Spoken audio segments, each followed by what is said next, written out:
Hey, hey, hey.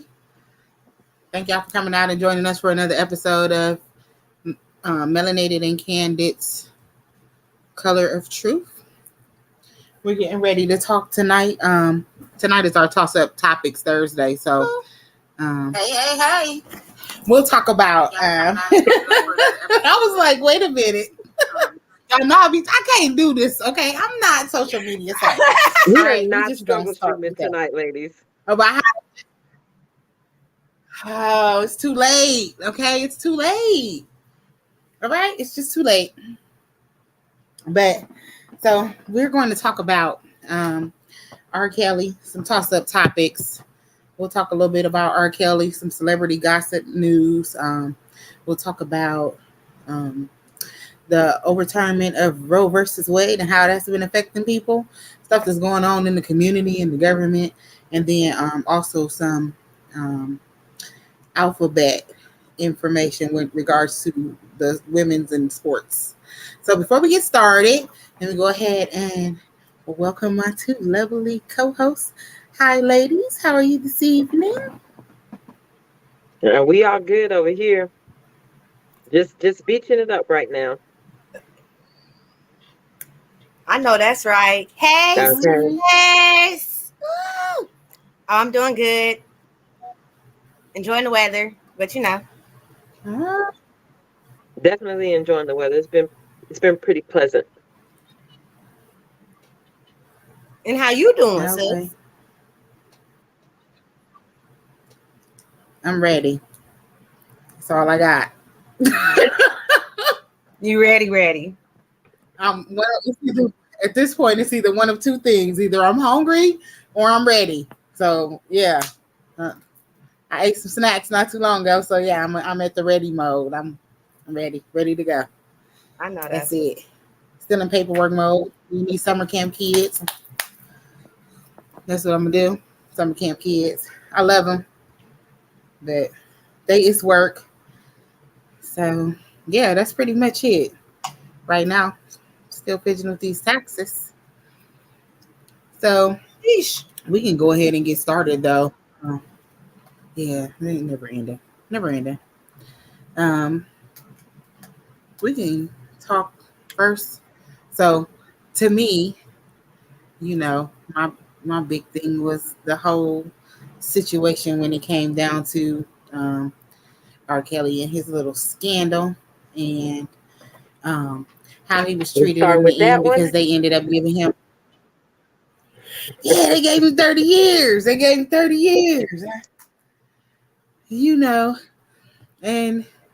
they basically said he's gonna spend the rest of his life in prison. But before he went to prison, though, they were talking about how he had sold off a whole bunch of his rights, with as far as his music was concerned, and gave up about $5 million so that he would still be able to have some money once he went in, because otherwise the government would have seized everything he had, so he wouldn't have any money left over in order to be able to survive in prison. And how they were saying that those proceeds should have been considered when he went to trial. They should have took that money back and not allow him to be able to have any money, because they only gave him like $140,000 worth of fines. So he secretly now has access to all of this money. And apparently he still has some kind of trials that he has to face, even in Chicago. Like, they just basically sentenced him to the 30 years for all of the things that he had done elsewhere. And then when he gets back home to Illinois, he still has all of these other things that he has to face, like the sex trafficking that he has to face once he gets back to Chicago. So do you ladies think that 30 years was a fair sentence for R. Kelly? Because I've been hearing a lot of people say that it wasn't fair for R. Kelly to have to get 30 years and other people got off for committing the crimes that they did. I think that R. Kelly did a lot of other things that other people didn't do, but that's just my personal opinion. Do y'all think that they should ban R. Kelly's music? Everybody should stop listening to it. Did they ban the national anthem? Go extinct at this? Is the national anthem banned? No, it is not. Okay. So Whoever chooses to listen to his music, so be it. You Mm-hmm. know me, I'm not with the cancel culture. If you want to listen to his music, you go right on ahead and listen to his music. You've got other people who have kept their careers, politicians, all the Epstein stuff going on. All those politicians keeping they don't even want to release the list of individuals who were sitting on the flight manifest. So as far as I'm concerned, don't ban his music. Let that man hold on to his money. My issue with the whole thing is not that R. Kelly doesn't have his sickness, illness, whatever you want to call it, his sexual attraction to minor adults or young children or whatever the case may be.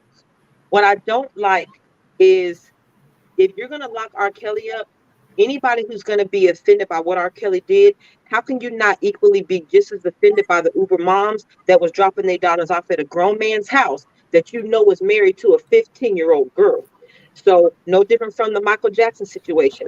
When the first accusation came about that he was messing around with the little boys, whether they were true or not, whether you believed it or not, as a woman, as a mother, there is no way in hell I'm dropping my baby off at a strange man's house. Just because he Michael Jackson don't mean he ain't strange. He's strange. He- He's only famous popular, but he's strange to you. And there's no way in hell you dropping your baby off at a grown man's house that has no kids. So as much as I can understand everybody being upset with R. Kelly, you gotta lock up them Uber moms too, because Uber mom didn't have no problem dropping her daughter off at a grown man house, hoping she'll get a record deal or whatever the case may be. I blame the moms too, because when I was growing up, I don't care what kind of R. Kelly I wanted to go visit. There was no way in hell my mom wouldn't take me to nobody's house that was my age. I'd be damned if she take me to a grown man house. My mama was not helping my That exploits. part. She wasn't helping further none of that. We're not going to a grown man house. My mama ain't even dropped me off at a boy house that was my age. I'm not aiding and abetting in your foolishness as a woman. So, like I said, I understand everybody being upset with R. Kelly. I don't understand why they're not outraged for the Uber moms and why they're not in prison for conspiracy, for aiding and abetting and all the other nonsense. Because they was happy to drop their child off as long as they thought maybe a record deal or some money would come in that. So were you prostituting your child out? That's what I was about to say. Yep, that's exactly what I was about to say. You hit it right on the where. Are you prostituting your kids out? Because that's pretty much what it sounds like, buddy. You Yeah. knew what she was doing. You took her over there. You were involved. Like I got an echo. how could you got there without you knowing? You were involved all the way. So with that being said, yeah, stop playing. Now, like I agree with you 100% about the whole. If you decide listening to it, that's on you. If you don't want to listen to it, that's fine. R. Kelly, period, point blank, will always be the king of R&B.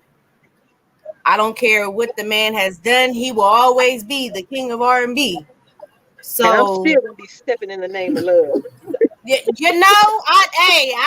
I do. I mean, don't get me wrong. I am against totally everything that man has done and have did over his life, no matter if it was an illness, excuse, what have Hold you. on. We got an echo somewhere. I noticed that, but I wasn't for sure where it was at, and I Or is that don't have something in nothing the on it here. background? I don't Okay, know. I I ain't see have it. nothing on over here. So, yeah. Yep, I don't hear it now. Okay, I don't hear it now. All right, go I was ahead, over here Nisa. like this. But yeah, I'm not for sure. Like, I'm not just. If you choose to do it, then do it. If you don't want to listen to his music, then don't listen to it. I'll listen to some of his jams. There's some music that just kind of turn my head now. Of just some of the songs, it's like Jeep Navigator. Let me put boy. See them words right there. That's how I got your ass. Them shits right there. Them words your ass talking about ignition and key and pulling up to the bumper, and that's what got your ass in this situation. But that kind of like goes to my head like, oh shit, wait a minute. But Hold I on. do Do one of listen y'all to have this show playing in the background? Because I'm hearing no, the repeat. Okay, well, I don't know where that's coming from. but I do have I had to cut mine off because Okay. But I, like you said, I do listen to some of the slow jams and the old jams, and you know what I'm saying? Hey. But my thing is, with that being said, Maxwell got 20 years, and she And actually see, got the women. She actually got them individually. She coerced them to make sure they were groomed for all men, all different types of people. She groomed many compared to, I'm not necessarily comparison to, but you know what I'm saying? Very same, you know, situations, just a little bit more, because she was crossing the road, she was crossing the ocean, she was crossing the seas with these kids. not only Um, crossing seas, but you're taking them to a That's the private same island though, that you because own. You're taking them to a private island that you own where there are no laws. You could do whatever you want to do to and these you little did, girls. And and you the did. majority of these little girls weren't being dropped off by their mamas. So y'all picking kids I up from mean, not school only and all that this. though. Go ahead, Rox. I don't know. I was just gonna say, not only that, R. Kelly was peeing on folks, making them Hold on. rub poop on their Hold on. face. Hold on. Like, Hold on. Let me say something about that. I We not, understand. I understand the outrage about that. I watched the video too. I understand the outrage about that. But I'm going to say this. When I was that little girl's age, a lot of us were sexually active at a young age, younger than our parents would have liked, I'm sure. Um, and anytime urine was coming in my direction, I knew to get my ass out the way if I did not want to be urinated on. You can't just urinate on me without my blessing, without my permission. Now, don't get me wrong. I'm not saying that he's not a grown man and he didn't coerce or whatever the case may be. But when you first started having sex, the first time you had sex, did you let somebody urinate on you? The first time you had sex, where you that girl was doing things that I didn't do until I was sexually active for years before I did some of the stuff that little girl was doing. So my thing about that was whether that girl was screwing around with R. Kelly or screwing around with a boy her age, she was doing those things prior to. This little right. girl was active prior to. Like I said, that doesn't take away responsibility from R. Kelly. It doesn't mean that he wasn't wrong in what he was doing, but that little girl was beyond experience. So at that age, as a parent, are you Say it. are you only outraged about the sexual experience because this is a man, or would you feel the same way if this was a 15-year-old? Because if that was my daughter and a 15-year-old was urinating on her, I would be just as furious. It don't matter how old the individual is.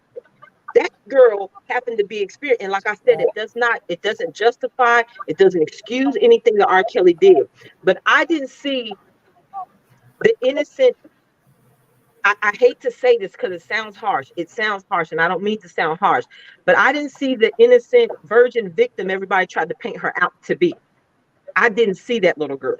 oh no, And like I said, it don't justify nothing that he did. I am a firm believer that R. Kelly has a sickness, but we knew that when he married Aaliyah at the age of 15. But at the same time, even though he married Aaliyah at the age of 15, didn't she marry him with her parents' blessing? Exactly. And I So, they was knew about to that. say, Hold on, her hold on, hold mama on, and hold daddy on. allowed it. Look, right. So how you we marrying R. people Kelly? news. We Right. don't hear So about it how until you after marrying R. it's done. Kelly? But how you mad at R. Kelly and not mad at the Uber moms? I Like, say we lock don't even their know. asses up. Lock the Uber moms up too. Every last one of them. Lock them I'm up. mad you keep calling them Uber moms too. Okay. Hold on, she got indicted? I didn't Now, know that. yes, I did. I I did. was Yes, I did hear about that. waiting. It I took did not know forever, that. but absolutely, because the truth has finally set. It finally keeps drilling. It keeps drilling. That truth keep drilling, and you still alive and you moving around. That truth keep drilling. People start talking. Guess what? They got to be like, okay, well, guess what? Since we know you lied, it's in the stories that you lied. It's in history that you lied. We got to figure out something to do with your ass because you's making But it very hard. you know what? Doing something to her now But is not justice to me. You know what would be justice? And this may sound cruel, but y'all know I'm not the one to cut no corners. I'm honestly me. What justice is to me is to get one of her grandchildren that's the same age as Emmett Till was. That's justice to me. And That's make justice. sure all of his children's children or what have you passed down children get some type of money. They need something. I'm gonna tell you, that was a deep form of show towards racism, because that warrant that they found for that lady, they was supposed to serve her with that warrant in 1955. Like, Ben was supposed to got indicted. Ben was supposed to went to trial. They hid the warrant and they let that lady slide all this time. So it just went to show, 70 years ago, something that happened. They didn't even arrest the lady when they were supposed to. Like, you lied. Because it was most likely more of them than it is now. So now it's like, oh, now we found it. Now we got it. Now we're not going to. They always knew where it was. You ain't just found nothing. And you know what? Everybody that was involved in that cover up, hiding that warrant, or whatever the case may be, why it wasn't served, everybody involved, they need to go get a grandchild of theirs that was the same age as Emmett Till was at the time of the incident. And then that's justice to me. Screw the 100-year-old lady. That her going to jail now means absolutely nothing. She has lived a full life, a full life. Without judgment, without criticism, without repercussion. Yeah, I say go get their grandbabies. That's justice to me. And y'all can hate me all you want. I don't give a damn. Go get them grandbabies that was the same age as Emmett Till was. That's justice. They're gonna say that that's unfair and unjust because the grandchild didn't do it. The grandchild didn't commit the crime. They ain't gonna see no reason. But Emmett Till never committed the crime neither. That's it. But hold on. So you mean so we all know that no one's born racist, right? Those are things that are taught. So you mean to tell me you believe that in 1955, the individuals that lied about this, covered it up, didn't serve out the warrant, that they didn't instill some of those same racist values into their children? Like I said, justice to me is going to get them babies that's the same age as Emmett Till was. That's justice to me. And it can sound harsh all you want, but I don't give a damn, because what happened to Emmett Till was harsh. Oh, everything. I'm gonna tell you though, when they put it out there, they said that they didn't want to bother that lady because she had 2 young kids to raise. That was the excuse. That's why, you know what? Go get them kids. That's justice to me. And let that woman live the rest of her life knowing them kids is suffering for her crimes. That's justice to me. Because it's more of them in the office versus now it's not that many, and they just pulling it up like, hey, let's go. But definitely his descendants definitely need to sue the whole state, the whole Supreme Court, whatever. Everybody need to be sued. They need to be having money for years on down. Years. Right. All the pensions from those cops, they all need to be handed over to all of that. They need to lose everything. The judge, whoever did the warrant. Because my thing is, you did that warrant and the warrant wasn't served. What was your antennas when your own warrant wasn't served? What type of judge was you when your shit wasn't even, you know what I'm saying? It wasn't even taken out. You should have a whole attitude about that. But you didn't. So with that being said, yeah, let's take your money too. Y'all done made me mad for the night. I'm about to be aggressive the rest of the evening. No, ma'am. No, ma'am. We cannot. Hey. You just started some mess. Right. Just already started on some BS. I'm not. Okay. Yeah, I'm sorry. To me, like I said, I understand though. Yeah. But yeah, like I said, locking up 100-year-old grandmama means absolutely nothing to me. That ain't no damn justice. That is no justice to me. And when she's lived a full damn life. Absolutely. Yeah. That's tough. That's tough. Nah, that ain't tough. That's some bullshit. Thank you, Niecy. That's some flat out bullshit. That's bullshit. That's some flat out bullshit. And stop playing.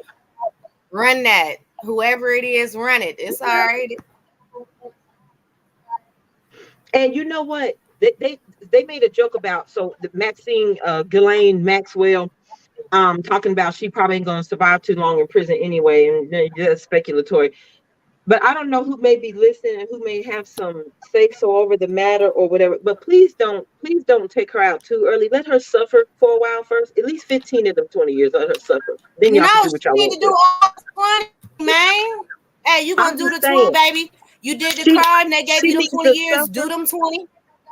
She needs to suffer the entire time she's in there. And a lot of people said that, she got 20 years and R. Kelly got 30. And I don't think that's right. Because like I said, Uber moms was dropping their children off at R. Kelly house. At all. And these were older girls. A lot of these girls were 15, 16, 17 years old, skipping school, making grown-up Yep. decisions. But yet and still, you want to compare that to the Ghislaine Maxwells and the Epsteins of the world, who were picking up 12-year-old lost girls and shipping them off to other doggone islands and shit. You want to compare those two? Really?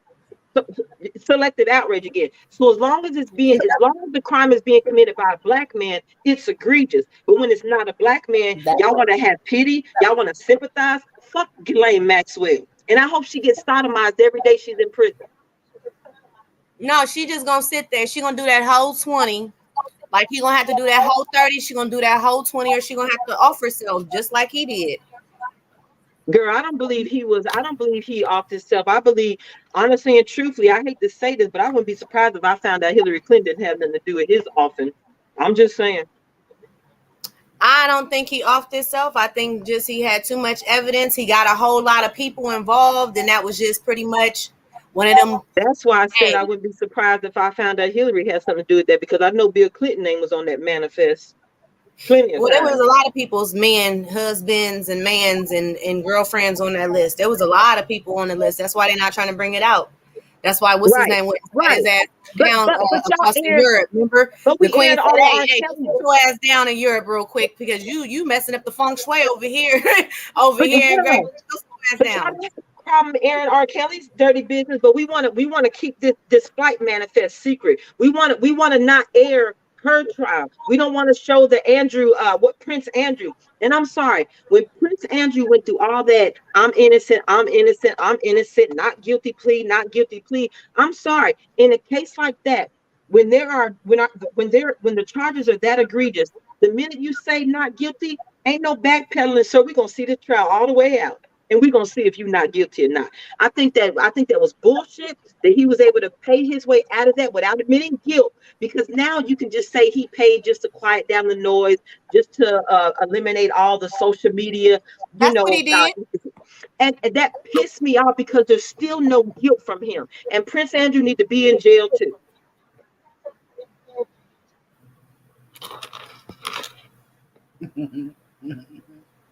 Yeah, he need to be in jail too. He got off too easy for me. Yeah, Prince Andrew, he don't really like, but that's why his mama went on ahead and sat his ass down for a minute. If you didn't notice, she was like, "Oh, wait a minute." He was stripped of all his military. He was stripped of all his titles and medals. Man, she said, "Listen, baby, I'm gonna need you to go sit your ass down because you was really messing up my name. I done been here for how many years?" So Queen Elizabeth said, "We are tarnishing the family name, sir." Bet you don't. Right, because they didn't do it for what's her name that want to be black today because she married to a royal family. What's her name? The girl out of California that the one that Oprah Winfrey did the show with. What is her name? Meghan Markle. Meghan Markle. What about Meg? Oh. What about Meg? You see, she cut him out over Meghan Markle. You are not finna taint the family name, ma'am. She don't play. She don't play about her little, you know what I'm saying? Epstein is still alive. He might be, because they never. I wouldn't be surprised. They never said anything. He probably could be on his own private island, just chilling. I wouldn't be surprised. I don't remember nobody taking it over. So Bill Clinton might be out there. That they are all considered to be 5/5 of a human. Okay, that's the whole thing. They are all considered to be 5/5 of a human. R. Kelly's only 3/5. Drag R. Kelly name through the ground.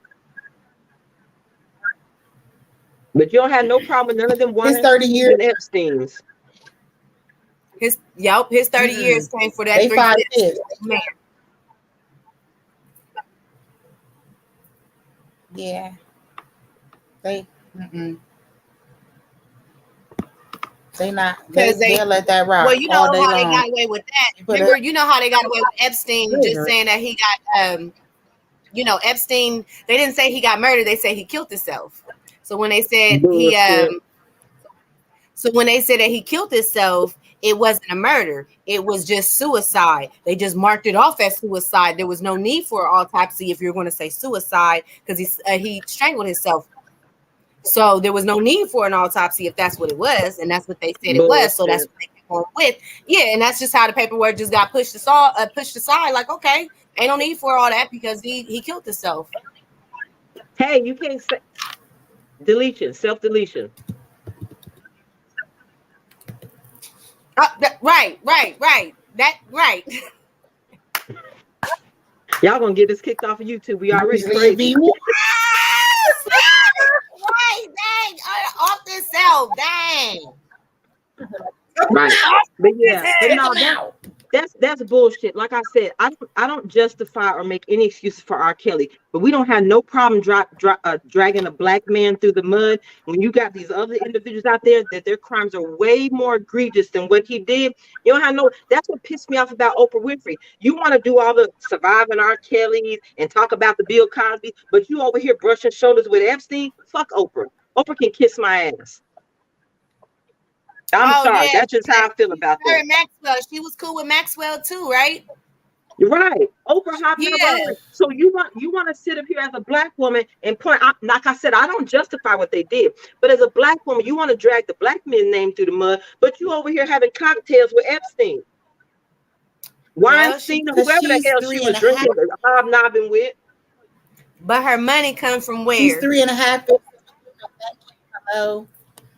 She's 3.5. All right, thank you. Yep, she's 3/5 of a woman. She's 3/5 of a woman. I mean, she's 3/5 of a human, but she get her money from them folks. So with that being said, she gonna bend over and do what she needs to do, like that Color Purple movie. She did that. She gonna do that. That's why. Otherwise, she'll be canceled. Exactly. Canceled. She won't be able to help. Yeah. India, States, Puerto Rico, nowhere. They would cancel her, okay? So fast. But I really want, but I cannot believe. Yeah, but I really can't believe that they're not releasing the list of names on the manifest. How do you allow all the, just like with the trial when it came to Ghislaine Maxwell, they only allowed 4 girls to come forward, and it was very strategic as to what girls they picked. They picked girls that weren't going to name drop. Why? Why are the other girls that were impacted by this not getting the justice that they deserve? Why are these other animals that were running back and forth to the island, helping them, drug girls, sleeper girls, whatever they're doing? Why are these men able to walk out, live a full life, enjoying themselves, high teaing and whatever the hell else they do for fun? Why is there no justice for those girls? Because those girls ain't gonna come out. They're gonna get paid some money. They're gonna go keep their mouth shut. But they wanted to. They wouldn't let other girls come out because the other girls wanted to name drop. And they didn't want they better be smart and get the name drop. What you covering up? But what the hell? So I say lock the damn judges up too. Because none of this shit ought to be covered up. Because y'all didn't cover up none of our Kelly shit. You ain't covered up none of Bill Cosby shit. Mm-mm. I mean, I was kind of shocked they let Bill Cosby. White supremacists, and they are just bad as they. Hold on. When it comes to the Bill Cosby situation, I know about one story. The woman that came out and told the story that she went to his house or wherever they were at, and he offered her a pill, and she took it, and she said she took it because it's Bill Cosby. And to me, at the minute she said, he asked her, hey, here goes the pill, you want to take it? And the minute she said, sure, why not? It's Bill Cosby. At that point in time, you can't point no fingers at Bill Cosby because my mama, the woman that gave birth to me, can't walk down these stairs and say, here goes a pill without me saying, what the hell is that for? A doctor can't prescribe medication to me without me looking into the side effects and how this is going to impact me. So for you to just willy-nilly take a pill because Bill Cosby offered it, you're the fool. So why? Bill Cosby should not get you because you're stupid. But there's another chick that tried to do the same thing. There's another chick that did the same thing. I forget. White chick. She was on that alcohol. She was on some type of VH1 TV channel too. Not Cindy. I forget her name. Dark skinned chick, but I think she was a model, and she had also went Cindy to Bill Crawford? Cosby. I Cindy don't Crawford? remember, but she's an alcoholic too, real bad. But she said that she went to his apartment, went to his room late at night. So my thing is, she said she went late, which was dumb on her part. Then she said she got the drink, and she said she was okay with drinking it because it was Bill Cosby. He asked her, did she want to take something, and she said sure. She said she was okay with it, but she blamed her drug addiction, or she tried to blame her starting of a drug addiction from him because he gave her that medication. I'm like, well, wait a minute. No, honestly, that modeling career got you that. You did that for that modeling career. You did that for that money. Like, you forget what you got in there for. You did everything most of them people do. They doing for money. They doing for money or clout. So with that being said, now you mad because you got exploited for it? Like, bro, you knew what you was getting involved with. And if you didn't think that you was going to be doing some extracurricular activities, hocus-poking, you should have went during the daytime in a crowded area where ain't nobody can get you like that. And not you to knew what you was nobody doing. else. I never That's what I'm saying. understood the woman. I never understood the women that would go to a man's house that you're not intimate with after 6 o'clock at night. For what? Why am I chilling in your house if there are zero plans of us ever being intimate? I'm over here at 2 o'clock in the morning, just me and you. For what? Why?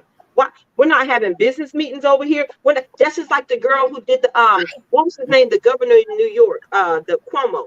The girl that said, oh yeah, I went over to his house at 9 o'clock at night. It was a business meeting. Baby, let me tell you.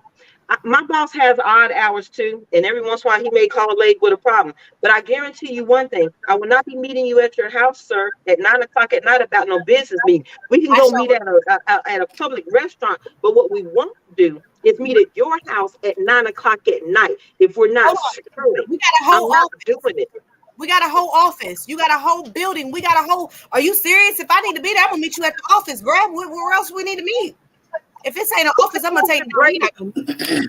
What happened with Brady and Jordan? Look, I was just look. No, I didn't hear nothing about. Get my Googler out.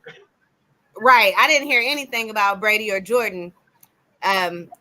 But I mean, I can only imagine. Probably nothing in this category, but I can only imagine. Get my Googler out. I'm sorry. I got a net. You talking about Tom Brady? Yes, we ain't gonna even really get on Hefner. Michael Jordan?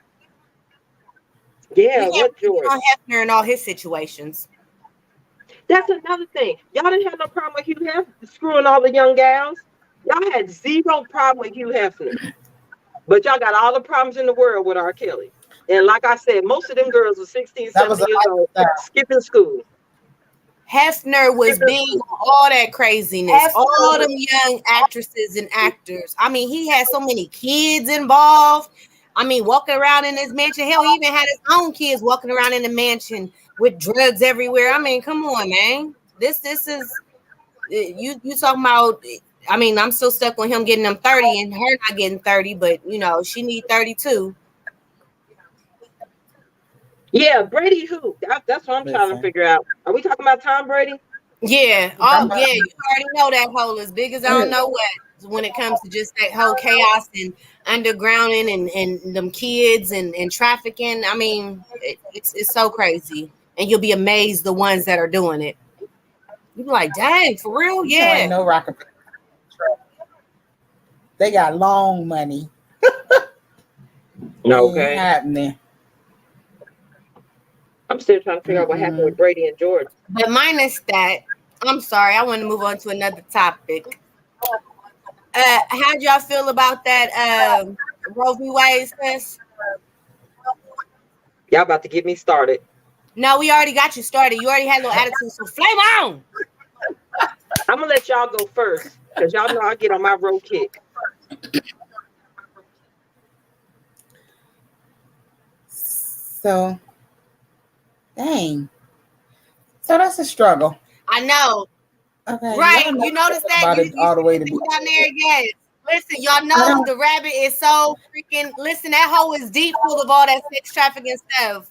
I mean, it's everywhere. It's definitely in Hollywood. It's nothing about money and Satanism and whatever else they want to give and get people for. It's craziness out there. So yeah, we'll be talking for that on forever. Listen. I'm up here like, ooh. Because them perverted means is a hot mess. Abort. Right, exactly. Go ahead, Rox. I couldn't. So for me, when it comes to abortion, I don't believe in abortion to begin with. I know that there are certain circumstances where you should be able to make the decision. I think that it was more political than anything, and it gave them the ability to, just like they always do, utilize laws and regulations in order to be able to regulate things that suit their needs. Just like all of these issues that we have, they don't, when it comes to like we talk about child support and taking care of kids, and how unfair and unjust the system is already. And then now you're putting people in a situation where they don't have a choice in the matter at all. And that makes it tough. Who is people? It was already tough on the men. Who is people? People that don't have a choice, you mean? Yeah. So some women who get into these situations, they don't always get into them of their own volition. Some stuff happens. People actually do get raped, and bad stuff happens to people. People get molested, mistreated in other ways, abused. And it causes those types of situations to occur. And now they don't have the ability to be able to make that choice for themselves. I think anybody that's willfully having sex, I mean, you know what you was doing when you did it. All right. And that's how how babies get here. So it's like, I just think that they're utilizing the change in the rules to be able to make more changes to more rules. They're going to start breaking all kind of laws that suit the needs of the government. Really. Nixie? I'm going to go last. Well, I mean, honestly, how I feel about Roe v. Wade would honestly, if we would have talked about this years ago, as in 9.5, 10 years ago, then I probably would have, something more passionate, because yes, it is everyone's choice, to have it or not. It is also the dad's problem as well. If he say no, it takes two to tango. That's always been in my mind. It takes two to tango.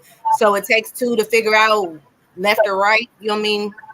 Unless you have no plans at all, being with that person, being around that person, then of course, you do how you feel, but you make sure it's stated in there and there's something written out to make sure that's known that, what you do is how you do it, and I ain't got nothing to do with it. Me personally, can't have no more babies. Woo! So, no kids, no accidents, no mishaps, no oops. I ain't got none of that. I'm just practicing out here. It's like, nah. But that one over there, bro. That one over there, that burger is not me. You can't have none. But Don't do that. I'm being like, wait a minute, Gerald. Don't be telling my life, all right? I now would still say, it is still pro-life, pro-choice. If that woman or that man or that couple don't choose, or that individual don't want to, I mean, it is what it is. I just feel like they're being assholes. Saying, hey, we're giving women rights and we're allowing you to do this and do that and do this, but then all of a sudden you want to turn around and say, oh, wait a minute, you can't have that, or you can't get rid of that unless somebody, it's just too much. It's like, you can't, like Tupac said many years ago, you a man. how the hell you gonna tell a woman when and where to create one? Hold up. First of all, as much as I am a Tupac fan, one of his biggest fans for life. I used to love that song. But Tupac was misguided when he wrote that song. Because first of all, a woman can't make no baby by herself. The man is the one who makes the baby. The semen is what makes the baby, not an egg. It's the sperm that makes the baby. So a man actually makes the baby. So my problem with the Roe v. Wade arguments from women in that whole my body, my choice, women only want to consider it taking two to tango when it comes to making the baby and when it comes to being financially responsible. But somehow we missed that part in the middle when we decided whether we wanted to abort a baby or not.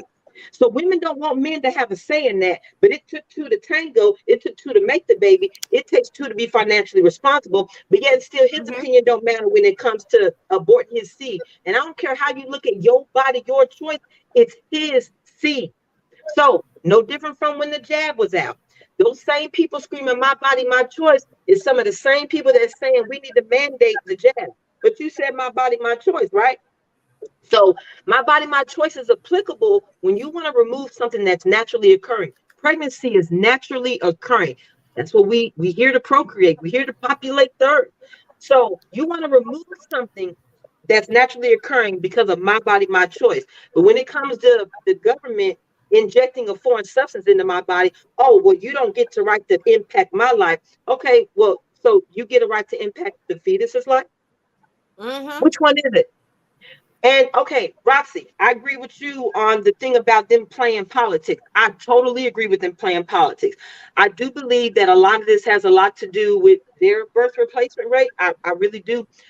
But even if it does, and even if they are playing politics, do you really believe that any portion of the Constitution actually gives a person a right to abort a baby or X out a fetus, a unborn human life? Do you really think there's anything in the Constitution that can be inferred that says you have a right to an abortion?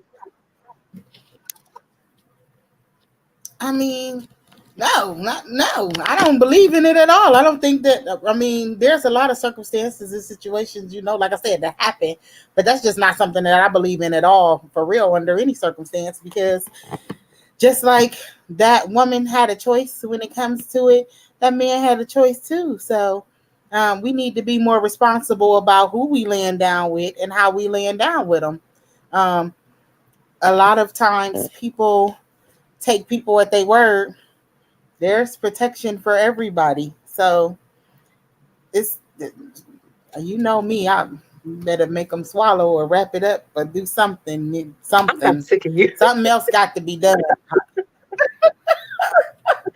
I'm about to say, and see, you know what else is ridiculous? The women are shooting their own selves in the foot. So first of all, we can talk about RBG. So RBG is every woman's favorite woman, right? She's the ultimate feminist, right? RBG is part of the reason why y'all lost your right to an abortion. So when Obama was in office and the Democrats had control of the House and the Senate, they had control of everything for 2 years. First of all, he went in there telling Planned Parenthood that he was going to codify Roe and make it write it into law. That's what he told Planned Parenthood was the first thing on his agenda. That's how he got their vote. That's how he got their buy-in, all that. Well, as soon as he got in office, you know what he told them? That's not the top of my priority list. So that was one mistake of the Democrats. The second mistake happened still while Obama was in office. Ruth Bader Ginsburg reached the age of 80, whatever, in her 80s, right? Time for you to retire. Yep. Obama and a couple other liberals were asking her to retire, so that the Democrats have the opportunity to name your successor. That way we can try to keep some control of the Supreme Court. So Ruth Bader Ginsburg, being the ultimate feminist, didn't want a man telling her what to do. She was so busy stuck in her womanhood that she couldn't listen to reason. So she decides to stay, thinking that in her feminist mindset that Hillary Clinton was going to win the election. Boy, was she wrong. Right, so Trump wins the election. You die during his term. Bam, he gets to see Amy Coney Barrett. So part of the reason why this happened is because of Ruth Bader Ginsburg. So feminists killed their own damn movement because they're so stuck in their stupid womanhood that they can't listen to reason because it comes from a man. That's how stupid y'all are. That is just stupid to me that you ruined your own movement because you don't want to listen to a man. You so stuck in your womanhood. And I'm sorry that killed it for me. But it pisses me off that, and women are doing it again. So this entire time that Roe has been federally protected, abortions are federally protected. Women have been saying it's only a clump of cells. It's only a clump of cells. It's just a parasite. It's not a human being. That's what they've been saying. Well, the minute Roe got overturned, you know what? We need child support at conception. Bitch, what I'm playing clump of cell support. So now Right. all of a sudden, now you need child support for a clump of cells. So you're shooting yourself in the foot. So if there is the potential for it to come back to what? You said it's no longer a clump of cells if I'm paying child support for a pregnancy, right? So That part. women are so stuck in their womanhood that they don't understand how stupid they're being. They don't realize that they are killing their own feminist movement because they won't listen to reason. So again, it's been a clump of cells for 50 years. Now all of a sudden, I need child support for a clump of cells. Which one is it, ladies? Is it a clump of cells or not? Because now you can't backpedal that. So you got states now that are trying to implement laws that say, or trying to introduce bills that say we're taking child support back to gestational age or 15 weeks or at Mm-hmm. conception. So now that you got Yep. states actually looking at drafting those bills, you will never be able to go back to that clump of cells argument. Stupid. I mean, but see that starts a whole nother section of issues though, because Yep. are we doing DNA testing at 15 weeks pregnant? Are we checking to make sure that these kids that these people is claiming belong to these baby daddies is actually the baby daddy's So child? we Because ain't doing it for the ones that's here. people ain't, man, I'm not, what? Mm-mm. She out here thoughting and Just Tatiana and because she said, what did they say? Mama, what they say, mama's baby, daddy's Daddy's baby. I maybe. don't even know. I don't know if that's my baby. Man, listen, I'll be out here arguing. Mm-mm. You know how many people she slept with last month, bro? I ain't doing it. Right. Man. And now you got all these women out here talking about, well, since we can't have an abortion, men need to be responsible and step up. Well, first of all, man, the entire time you've had a federally protected right to an abortion, men have been stepping up. They may not have been physically there. All of them, y'all love to claim the man who wasn't there is the one who walked away, but half of y'all pushing these men away That part. because family court, they're keeping that discord in the house or outside of the house. So you got these women up here talking about they need to be more responsible. But if two individuals had sex, so when Roe was still constitutionally protected, two individuals have sex, both of y'all responsible for contraceptives or trying to prevent a pregnancy, and say contraceptive was used, right? He used the condom and it broke. Well, you come back 2 months later and says, "Hey, I'm pregnant." He says, "Well, I'm not ready to have a baby." There are a lot of men who have told women that I'm not ready to have a baby. She decides that, you know what, I want to keep him, so I'm going to keep this baby, hoping this relationship works. So she goes out and keeps the baby. It doesn't make him stay, so now she bitter. So because she bitter about a broken relationship, now she wants to run down the family court. The minute she runs down the family court, he is financially responsible for that child. Whether it's proven DNA his or whatever the case may be, he is financially responsible. So for the last 50 years that y'all had access to abortion, nobody has ever been able to mandate you to be a parent, but we've always been mandating men into parenthood. We've always been forcing men into parenthood. So that bullshit argument that men need to step up, they've been stepping up. It's called family court and child support. They've been stepping up. But you've been able to walk away. You've been able to prevent a pregnancy, same as him. You've been able to negate your parental responsibilities via abortion for the last 50 years. And even if you decided to carry the baby to term, at 10 months old, if you decide, you know what, I don't want to do this no more, I'm tired of this, motherhood ain't what I thought it was going to be, you can drop baby off at a safe haven and nobody bats an eye. They call you brave. So when dad doesn't want to be a father, he's a deadbeat. But when mom doesn't want to be a mother, she's pro-choice and making good decisions for her future. Oh, they And I'm definitely. sick of the hypocrisy. That's true. It's true. And the And I government, feel you on that, Gerald. I feel you on that. for sure. I feel you on that. That's how you keep. That's how you keep the families broken, and how you keep single moms in poverty. They may have pre-planned it, Single dads in poverty at this. but we still can change it though. Like we have to change it. change the way we are going about a lot of things. Takes a lot though. You know, I really want to call them little dumpsters. You gotta change your whole mindset. Hey, needs to go for it. I really want y'all to stop being little mini cum dumpsters. Mattresses. Like, you don't have to be a cum dumpster. You don't have to be a mattress. And pretty much you should know exactly what a cum dumpster is. Think about it. Cum dumpster. You don't have to be one. If he ain't for you, then guess what? Another one might be for you. You got to save yourself. There is nothing wrong with living another day, because the next one gonna want you. People, men, women, bis, gays, they come like buses. Everybody has city buses, and we know how buses run. So just because that bus might not have been your bus, guess what? There's another one coming around the corner. There's another one coming next week. There's another one coming tomorrow. You don't have to settle for nothing, and that's pretty much what you're trying to do. I want to settle. Some of them jumping on all the buses. Yeah, right, and there's a lot of them jumping on all the buses. My thing is, you jumping on all the buses. On all the buses. Protection. Man, you better chill at the bus stop and wait for the right one to stop playing out here. That's how you out. Man, listen. Why you want to give get on yourself all to the everybody that come along? That's exactly. And then you wonder why your little as you get older, the man has already talked about you. Like, you know how, like, sometimes when, you know, that girl was fasting or she was fast in her 20s, then you get that man, and then you come back around these people, they looking like, damn, she used to be a hoe back in the day, like everybody did her. Ooh, you can't really get mad at that, because what was you doing back in the day? Can you really get mad at what you was doing back in the day for them to tell you, tell whoever what you was doing back in the day? If you was a thought back then, they just assuming that you just got you a lucky trophy now. You not thoughting no more.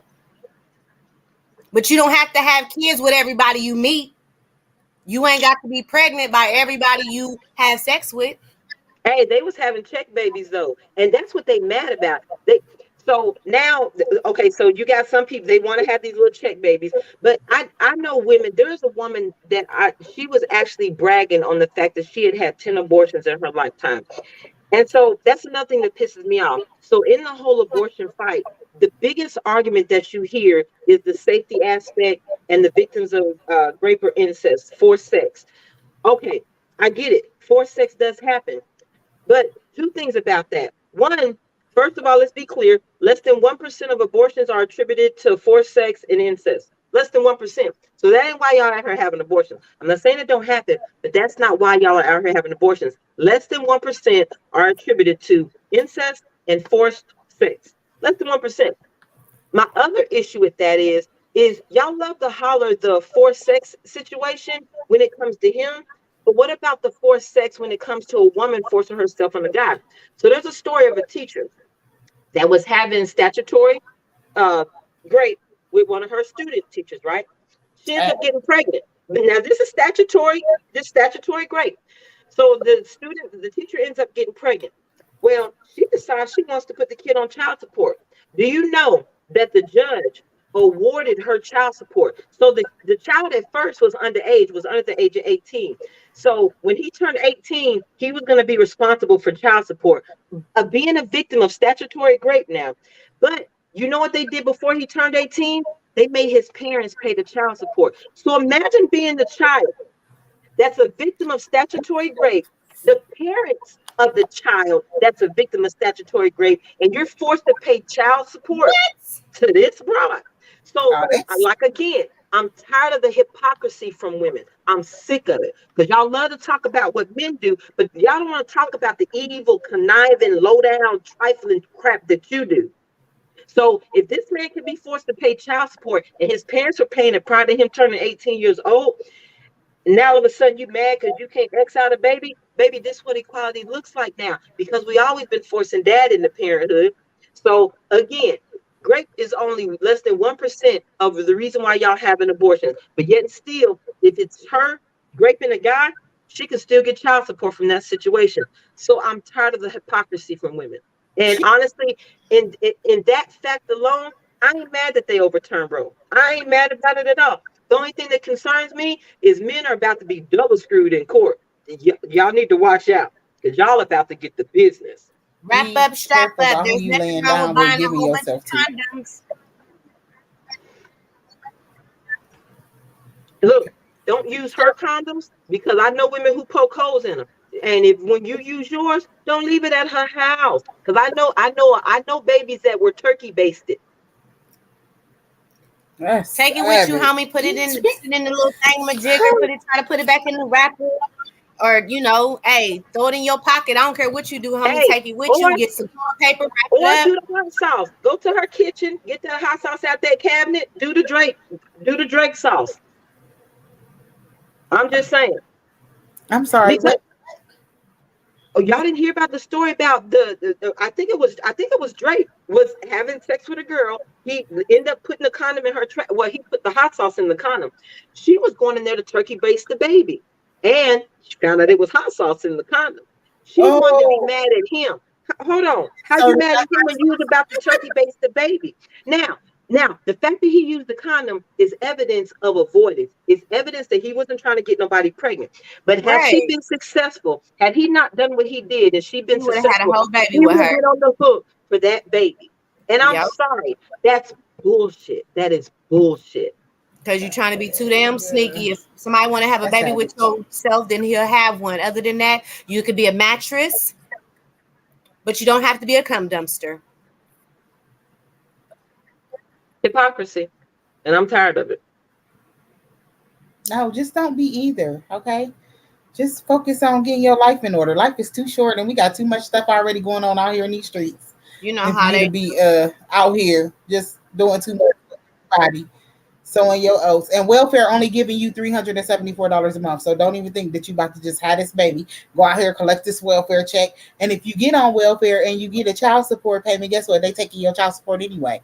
So just get this whole mindset together. We not doing Section 8. We not doing food stamps. We just get it together. People get it together.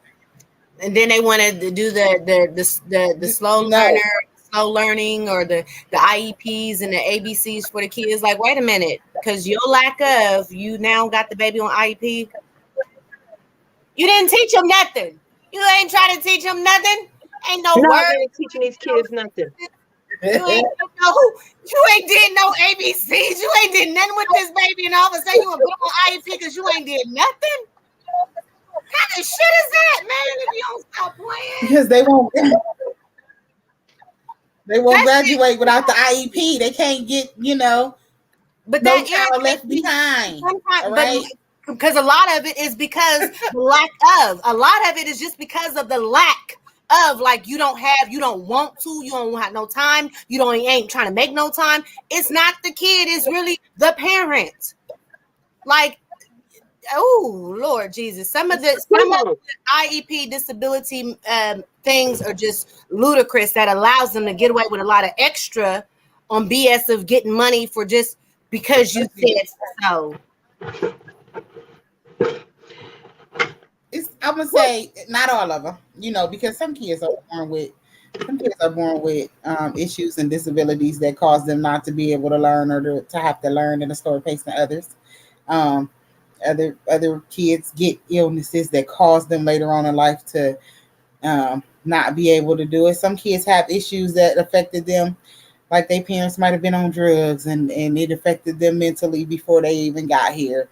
Some kids have issues with their family life that cause them to have behavior issues later on in life that creates that whole need for that IEP. They can't think straight because they've been sleeping in the car for months. They ain't had a real bath in 6 months because they've been living in the car. They've been homeless. They've been trying to figure out life for themselves. It's a lot of things that I think go into it when it comes to the IEP and the kids. But the bottom line is what you said, and that's teach your kids, period. At the end of the day, you having them, teach them. Because the majority of the stuff that they get, they need to get it from home first. So not out here in these streets, because the streets will teach your child. But I mean, what are they learning? I'm saying they'll teach them. It ain't gonna be what you wanted them to learn, and it ain't gonna be the right way. So education starts at home for sure. But speaking of kids, did y'all hear the whole McDonald's story about the mom and the baby daddy? I heard something. I know what you is it the one where the baby mama was upset because the dude had came to the house with one Happy Meal for his child and she had other kids, so she was upset that he didn't bring food for everybody, and they Yeah, I started did. making Yeah, I jokes did. about Mariah Carey and Nick Cannon. Shut up. So how did y'all feel about that? What was y'all's take on that? He So I he mean, got one I kid. don't feel What's the like problem? He came home. I mean, he hey, wasn't wrong for if not that's what he feeding him chose as to do, much that's as what. his kids. If That's you how I would have feel chose too. to feed them, then that's a blessing. You know what I mean? That's a blessing. If he chose to feed all your kids, that's a blessing. But he's not required to. He's not obligated to. If it was me and that was my child, and I felt like I was upset about it, then let that man take his child to the park with their food, or let that man take his child somewhere with their food so they can eat it by themselves. Because obviously, maybe he didn't even have it to feed all your kids. That's not his responsibility. Somebody said a real woman would have said thank you, grabbed the meal, took it inside, cut that burger into 4 pieces, divided up them fries, added some noodles, and let all of her kids eat. And I said, you know what? That's about the best response I ever heard. Because if all your kids are hungry, okay, I understood from the woman's perspective, or I ain't gonna say woman, I'm gonna say single parent. If you're a parent and you're at home with children, you don't want one of your children to eat without the other ones eating if they're all hungry. As a parent, I totally understand that, but that's not an outside or an external parent's problem to worry about. That's the internal parent that needs to worry. That's the at-home parent. That's the custodial parent that needs to worry about that. Not the Exactly. dad who decided to step up for his kid. And I don't know how it happened. I don't know if the boy called his dad and said, "Hey, dad, bring me something to eat," and he showed up. I don't know what the case may be. But the biggest problem I have with that is for the women who were saying, well, that's right, you don't feed one kid and not the others, and blah, blah, blah.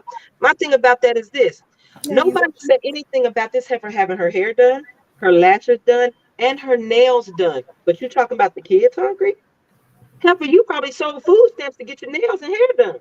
Just saying. You So I go don't back. have no pity for you because there's no way in hell my hair is I'm gonna have $300 weave in my hair and my children are hungry. There is no way in hell. I don't care what either one of their daddies are doing.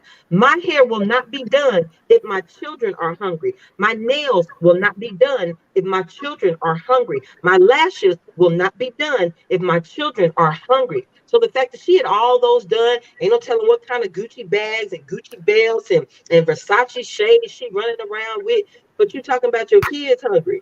So I don't feel I feel zero pity for you. Matter of fact, if it was that bad, what she should have done was took his son and said, you know what? You get custody of him. You can have him and you take care of him. I'll figure out how to feed these 3 mouths. Because if I have one less mouth to worry about, it'll make it better on me.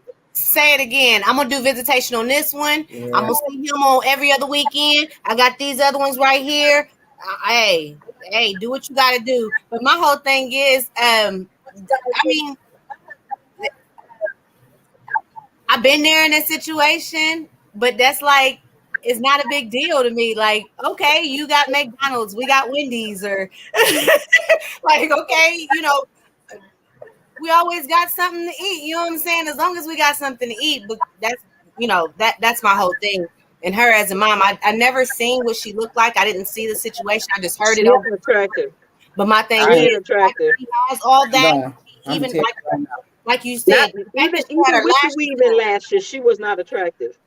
But the fact that she had her lashes done, we know how I much ain't lashes going. cost. The fact that she had her nails done, we know how much nails cost. Your nail set She alone is had enough weave to down her find a back. kid something to eat. But She had weave down her back, ma'am. So I know them but 85 think about it like this though, y'all. is What if that had been a pair of shoes or a shirt that he bought for his son? So was she supposed to cut the shirt up in the four and put it on? Man, nah. But hold on. Hungry is different from shoes. If I literally got 4 kids in the house and dad brings over a meal for one and all my kids need to eat, if I'm a legit struggling parent, if I legit don't have no groceries in my house, I'm gonna make that one meal stretch for all my kids. Because if none of those kids were outside and saw them, for all they know, mama brought it home for the kids. So, like I said, I understand where the single parent is coming from. You, however many mouths you have in your house to feed, you have in your house to feed, and that is your concern. But it's not this baby daddy's concern or that baby daddy's concern. It's your concern because you got custody of the kids. And again, if your nails, hair, and lashes is done, how your baby's hungry? Because I'm sorry, I thought mom came last when there was kids in the house. Because you know what? You check this out.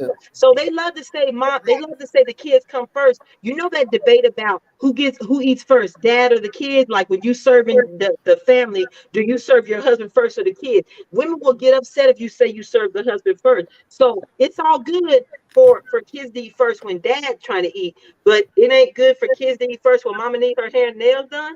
And her lashes. It ain't good, period. Because that's like my baby daddy giving me child support for one kid, and I'm just taking it and I'm spending it on all the other kids, and now his kid ain't got no shoes to wear to school because everybody needed some underwear. Like that's tough to me. I know we do it as moms. I know people do it, but I just feel like he shouldn't have been wronged for taking care of his child. Right. He's not a deadbeat because he took care of his son. Yeah, like let that man be great and take care of his child. If that's what he wanted to do, if he wanted to bring food over there for his baby, then let him do that. Don't try to, because she was definitely out there going off. I ain't even watched the whole video. I'm like, is this lady serious? So really? Video of someone going off about him not bringing enough food for. Yeah, honestly, thank you, Gerald. Now I'm actually reading like, yeah, she should have got the shit knocked out of her. Yeah, absolutely. Like, really? Bitch, you better call your other baby daddies. Right. Get up hotel, bitch. Go find them other baby daddies. That's what I said. But you mad at him because you made bad decisions with who you let manipulate inside of you. That part. You better be more careful, homegirl. This ain't that. You wrong. And if it's all about that, honestly, if it's all really about that McDonald's, boo, pack up your kids, put them in the car. Hello, homie that just got his McDonald's, and now you go take them all to go get some McDonald's. I don't understand. My thing is, y'all be to call that independent, and I got this and I got that, but yet you ain't got no fast food for your kid, but yet you got the lashes and the long weave and all that. Your priorities hoes is messed up. Y'all's out here got y'all priorities. You talking about fast food. You talking about fast food. You know what a bag of rice costs? You could have bought you a bag of noodles, a bag of rice, and spaghetti sauce, and let them children have at it, honey. But like I said, your nails done, your hair done, your lashes done. You got a whole pound of makeup on your face and everything. But you want me to feel pity for you because your other 3 children in this house starving? Sorry, I feel none. Absolutely zero. You know what? It's funny how you got them other 3 kids. You ever seen them other parents that like to whoever that dude is you let smash right now better something, man. Listen, I'm not about what? Right, get off that man tail. You better get it together. They do the same. They do very similar. They have the kids in nice clothes and nice outfits, but nothing to eat. You know what I'm saying? I mean, your kid is dressed from head to toe, but your kid is always hungry. Like, Lord Jesus, your kid is always hungry. Like, he got to take one. Right. And she was making a comment about, I don't get my stamps to the 11th. And my thing is this, I don't know how much stamps she gets, but I wouldn't be surprised if I found out she was selling stamps to get her hair and nails done. But my thing is this, most the women that I've seen, and I'm not saying all women do this, but the women that I've seen, I know women who make horrible choices and decisions when it comes to food stamps. I know a girl, she used to get $830 a month for food stamps. I'm like, hey, that's a lot of money for groceries. That's a lot of money, man. So, but check this out. The first thing she did every month was have a seafood cookout. Oh yeah. You buy shrimps and tilapias and crab legs and all that, so the neighbors can come over here and eat. And the last few days of every month, you were always trying to put together a struggle meal. But if you wasn't feeding the whole block crab legs, you wouldn't be out here you wouldn't be struggle mealing with your kids. So y'all be making bad decisions. Y'all want to go out and buy crab legs with food stamp money. Don't get me wrong. I like a crab leg too. But my children will not be going hungry at the end of every month because mama want a damn crab leg. Mama gonna eat a peanut butter and jelly sandwich and my kids are gonna be fed. Yeah. At least a hamburger help a meal. Something. That got me upset. I can't. Yeah, that broad had me in my feelings. I was like, I know she is not trying to call this man out. And You go in there and nails be to it. Betty Crocker shit, bitch. Go in there and be Betty Crocker in that kitchen. Stop chasing after me. Girl, it don't cost hardly nothing to make no spaghetti. Spaghetti is one of the cheapest struggle meals on the planet, and you can stretch spaghetti for a couple of days. Listen, honestly, you probably can do some spaghetti for $10. They ain't want no spaghetti. They want that McDonald's. Expensive. That's why she was mad. But hey, if mama can't afford McDonald's, then mama need to be honest with her kid. You don't want to sat there and had all them babies and couldn't afford them. Maybe that's your fault. You had babies that you couldn't afford to take care of. That ain't my problem. That's your problem. Should have had all of them. If you couldn't afford them, if you're struggling with the kids, why won't you give custody to the father? Because that father seemed like he was cool with taking care of his son. Why don't you get custody to dad if you're struggling with your kid? But you don't want to do that because that means you ain't gonna get all the food stamps. That means you're gonna miss out on that check, baby. You're like, what? She turning over $243 worth of food stamps, girl. Right. Doing that. See, the reason why she said her food stamps was on the 7th, then she said 11 because she's selling some of them. That's why she won't get them back to the 11th. After right. she said, I know she's selling food stamps because her hair done. I don't got time. And she got 4 kids, so I know she's getting food. I know she's getting plenty of food stamps if she got 4 kids in that house. I don't know what the age group is, but the fact that you got 4, the girlfriend that I knew that was getting $830, she had 3 kids. 3. And was getting $830 in food stamps every month. And was struggle mealing every last 3 to 4 days of every single month. But you out here buying crab legs and steaks and shit. There's people I know that be having leftover food stamps. Like, oh yeah, I just spent this much. You know, they taking care of their family. Family ain't never struggling, ain't never hungry. Always got snacks and drinks and food galore, and still be having stamps from the previous month. Like, okay, yeah, I got a couple hundred from the previous month because they make it stretch. You know, they think about stretching it and making it work for everyone in the house, not just the parents that eat just steak and the kids can eat peanut butter and jelly sandwiches or bologna sandwiches, because I hate when people do that too. Now you want to eat a gourmet meal and yet you got the kids eating some rinky-dinky hot dogs or some bullshit like that because you want to eat you and your dude eat a steak and potatoes or some bullshit like that. But yet the kids are suffering. Yet those food stamps are for who? Oh yeah, some of that. Run them baby. Run that baby that steak. You want some steak and potatoes. You know how full you can get on some mashed potatoes? Baby, y'all gonna eat these mashed potatoes with these little bacon bits and cheese on them, and y'all gonna be good. You get full as hell off some mashed potatoes. Hold on, back in the day. Yeah, we were putting together all the struggle.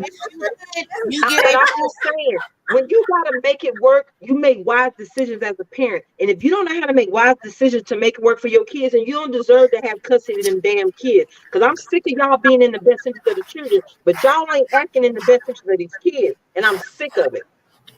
I have had that back in the day. A baked potato with some meat in it and some sour cream and one baked potato, but that thing was so damn big and it had a whole lot of had meat and everything in there. That was our meal. Right. And I can tell you this, growing up as a child, there were days that I was, now my mother was never on welfare or anything like that. She never put my father on child support. But I remember days as a kid where we would all be sitting at the table and my mom would be the only one not eating. I never paid it no attention, right? You're a kid, you don't think about that kind of stuff. It wasn't until I became an adult that I found out there were days that she couldn't afford to eat. But she made sure we ate every single night. Every single night. We did not know that there were struggles in the house. My mama didn't let us know that there were struggles in the house. She made do and she made sure we were taken care of. And you mamas out here who ain't bending over backwards for your kid, but bending over backwards for a $300 weed job, or that you don't deserve custody of no damn kids. Or that man. See, I was thinking you was gonna say bending over backwards for that dude. Oh, that every too. time. That I was too. over here like, That too. I ain't even getting the light bill paid. These thoughts out here is, man. Ain't even getting the electric bill. Say that. You can't even get your gas bill paid, but you handing out what? And he coming over where? And you ain't got money for what? Man, if you don't stop that. But she was recording. I bet she was recording on $1,000 iPhone too. Facts. You already know she had an iPhone, whatever, 11. That's my problem. So Not just bend over the normal way. People not like back. to try new Right, things, exactly. okay? People like to try new things. I'm just saying. Right. She might have wanted to do it from sideways with the leg to the back. I don't know, but Do the triple She T could have been way. trying to figure out how to feed them kids instead of That's worrying what I about how to film an ex-boyfriend. Because if you can figure out how to exploit somebody, you better figure out how to exploit a damn meal. nope. And that's what she was lacking, big time. They got the game backwards. Okay. They got the game backwards. Big time. OMG. Out here sleeping on the bed with the mattress. You said sleeping on the bed and mattress. What? Ain't nobody talking about your mattress dumpsters. Go ahead, Niecy. Trying to see what that be like. What's some damn dumpsters mattress? Go ahead, Niecy. Get out. Don't get her started. He cleaned them damn mattress wet, folks. What happened? Okay. It's on the flow. Right. They But ain't hold got on, no wait reason. a minute. I did want to say something because honey, I told you I had a whole big attitude a long time ago when the let me get it right. The Kris Jenners wanted to play in the women's sports. The alphabet community. Yeah, remember when I was like, dang, how does Kris Jenner do this Kris Jenner just come on in and now he want to swim against all the women? Oh, you talking about Leah Thomas? Leah Thomas? Whatever. That's yeah, Leah Thomas. Making up noise. I'm totally done with that. Like I've been done with that. Kris Jenner, the mom.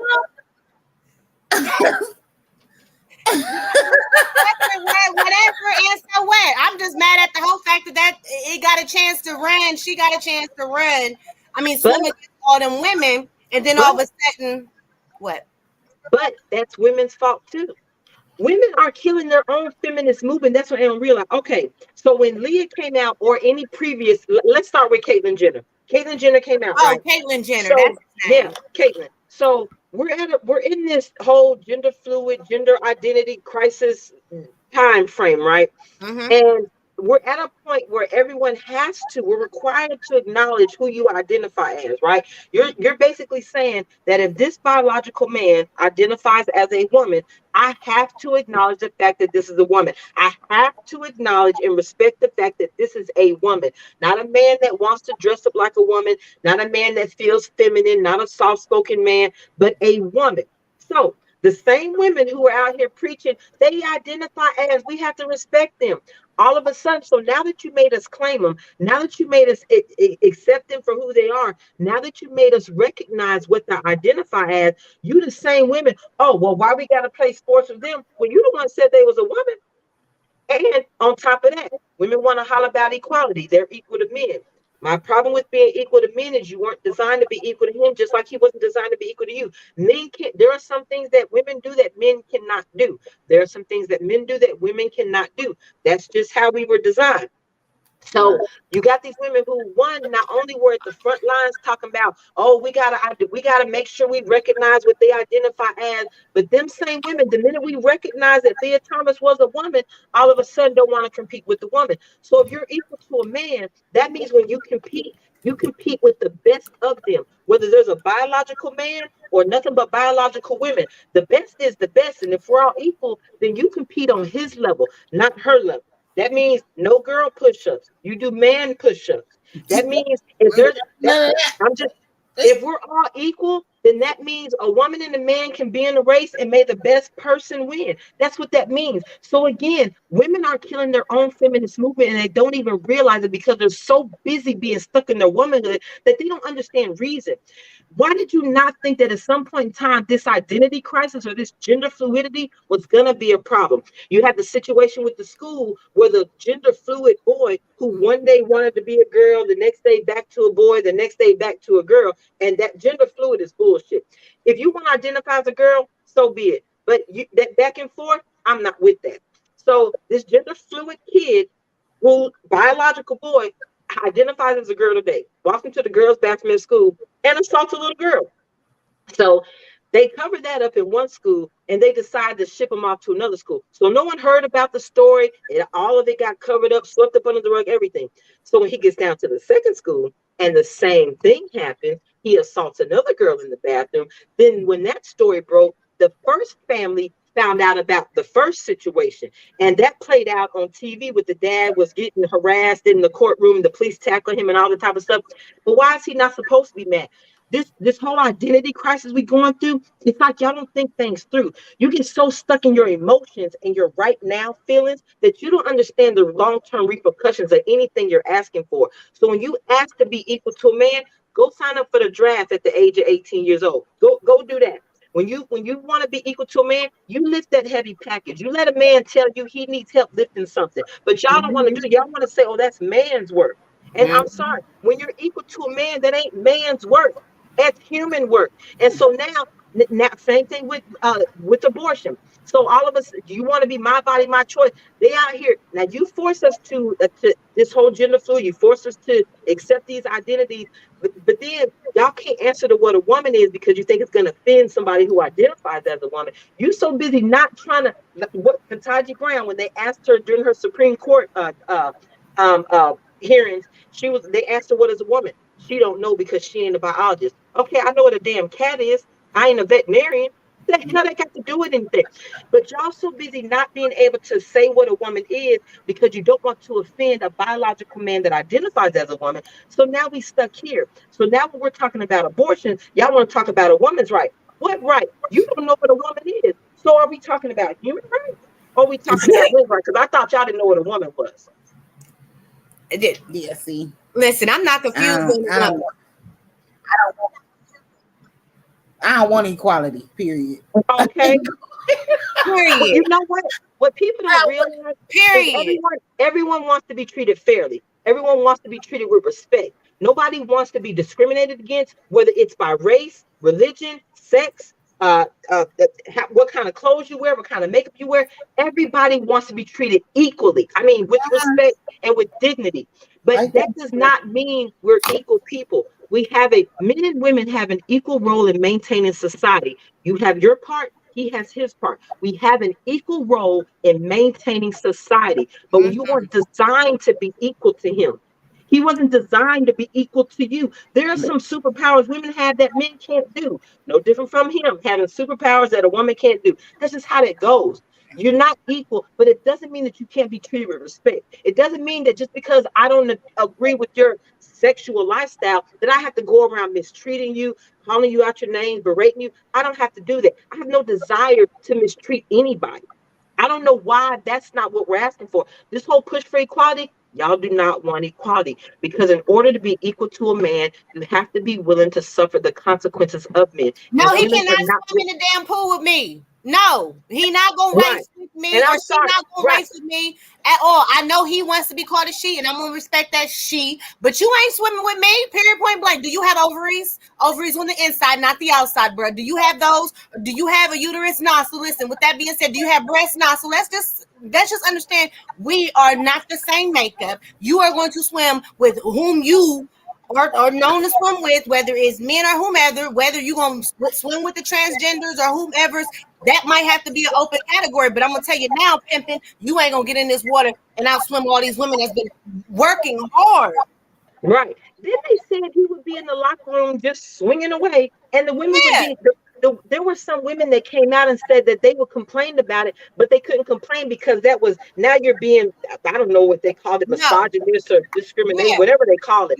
But, so you got biological women that are forced into dressing rooms with biological men that identify as women but haven't gone through the sex change. I'm sorry. If I'm in a dressing room, I don't want to be here with swing ding over here. I'm sorry. If we're not screwing, I have no desire to see your between your legs. No desire whatsoever. My thing is, if you a whole female, remember you said you's a woman, you's identifying as a woman. Guess what? That shouldn't even be right there. Sorry, you're a man. Get out. It shouldn't even be right there. Sorry. If you didn't get the whole sex change, bro, you're not coming in here. I'm sorry. Go swim with everybody else. Because it's problems. Because what's going to happen, and I said this long before the school situation, what's going to happen when you have one of these individuals, and I'm going to say it, guys, since everybody likes to blame men, and most rapes are, conducted by men. So let's just say men. So a biological man wants to identify as a woman today or this week or this year or for the rest of his life. but he hasn't gone through the sex change. Walks into a bathroom, and let's say this man is innocent. He's not bothering anybody. He's just using the bathroom. But a woman decides that she wants to be offended by that and runs out of that bathroom and hollers, "Great." You know, we always believe the female victim. It's like y'all don't think these things through. It was bound to happen. Right. Exactly. But you or like you try said, the not little to offend nobody. Or the one that wanted to keep playing. You're so busy not wanting to offend anybody politically that you're offending people physically. I refuse. I ain't doing it. Physically, I'm not cutting no grass. I'm gonna just go in. I'm gonna go in here. I know my role and my responsibility. Said I ain't cutting no grass. I can't. Okay. Me neither. I ain't none of that. Okay. Right. I don't. I done did it all. I have no desire to be equal. I did it all just not to be equal as a homeowner. I did it all, but I mean, yeah, that was just as a homeowner, you know. Okay, I'm proud of you because guess what? I'd have called somebody to come and cut that. I'm not. What? Listen. Well, I mean, I know my role. I'm gonna stay over here barefoot. After a while, I did become, wait a minute, the reason I'm working every day, I'm doing this. No, I need to get some man to come out here and cut this half a field right real quick. So yeah, I mean, I did, but my first thing was, like I said, I was a homeowner. It was like, oh yeah, I can cut my own grass and I'm gonna make sure my plumbing is good. I'm gonna make sure, but no, that's what you hire these men for. Hey, do your job, homie. I ain't even mad at you. Let me just go ahead and watch you. Hey, but that goes back to roles at home, though. You got women who don't want to step into roles at home because you can't reduce me down to a role. But yet and still, you want to talk about women's rights, this and blah blah blah. But he has a role in the house. You want to make sure he's providing for you. You want to make sure he's protecting you. You want to make sure that man maintains his role in the household. But you don't want to be reduced to a role. I'm not understanding this. These women be ego tripping. I had a woman that told me that I was crazy because when I was married, I probably did 80% of the cleaning inside the house. And they was like, well, you crazy. You work just like he does and blah, blah, blah. I said, yeah, but you know what? I've never touched anything outside. I don't rake no leaves. I don't cut no grass. I don't water no plants. I do absolutely zero in the yard. We had a basement. I didn't go down there and dust a wall, dust a lamp, wipe a wall, sweep a floor, mop a floor, vacuum anything straight. I did no work in the basement, no work outside. I didn't have to work on no cars. So why would I have a problem with taking care of 80% of inside the house if he's making sure the yard and the basement and the cars are kept up? Why would I have a problem with that? That's not about being reduced to a role. That's about both people coming together and making sure this household is running successfully without you sitting over here in the corner bitching about you playing your role. Teamwork make the dream work. And I'm gonna tell you, I'm not knocking people for completing their roles or not completing roles, or not saying that you as a woman shouldn't know how to do certain things and that you as a man should know how to do certain things, because I think men should know how to do things too. You know, you may come to a point in your life where you live on your own and you don't have a choice. You may not have money to be able to pay somebody to cut the grass for you. You may not be able to make them sacrifices in order to, I mean, it's just, you know, my personal preference. I feel like I'm barely able to check the oil. So, you know, I ain't changing none. Okay. All right. I'll make you something to eat though. Okay. Right. Dinner's gonna be ready when you're done. Oh, everything. I'm gonna bring the drink out there while you working. You hungry? You need something? Okay. You want a cold beer? I got you. No worries. Right. But yeah, women have a problem with stepping into what they call roles, but yet and still you want a man to be traditional in his roles, because a provider and a protector is traditional. That's traditional. You can't have modern. It's not that you can't have a healthy balance of both, because I live a modern lifestyle just because of the times we're in, but I have traditional values. When it comes to certain things in the house, I feel like, I'm sorry, that's man's work. I don't want to do it. If there's a man in this house, I'm not taking out no damn trash. For what? I'm not doing it. So if I expect you to step into that role, how can I be upset about having a role? Yeah, period. Ain't It mad. don't make no sense. Women love to say, well, we're the ones that take care of the kids most of the time. Okay, that's your choice. Okay, if a child gets sick, you can have a husband and a wife. Child gets sick. 9 times out of 10, it's going to be the woman that takes off work. But is it just because you decided that, or did you just take that upon yourself to be that person? Or is it because of the tender years doctrine, and women are supposed to be the nurturers, the caregivers, we're the emotional creatures. We tap into that energy. So how can you be upset about being the caregiver for your child when that's a natural role of a woman anyway? So you Right. want to complain that you do the most when it comes to the kids, but you're the nurturer. Kids need nurturing. So how are you complaining about that? How are you complaining about your natural ability? It makes no sense to me. Yes, we still strong and independent. Yeah. Right. I'm But strong and independent as long as I live by myself. But when a man walks through that door, I'm gonna sit my ass down and let him do him. Period. yes, On everything. sharing roles, I'm sharing gonna just help. I be responsibilities, getting talked about. balancing everything out. I feel they place and deliver them. Okay. Listen. I, I don't care. I don't But care. you can't want a man to take care of you, but you still believe that we're equal to men.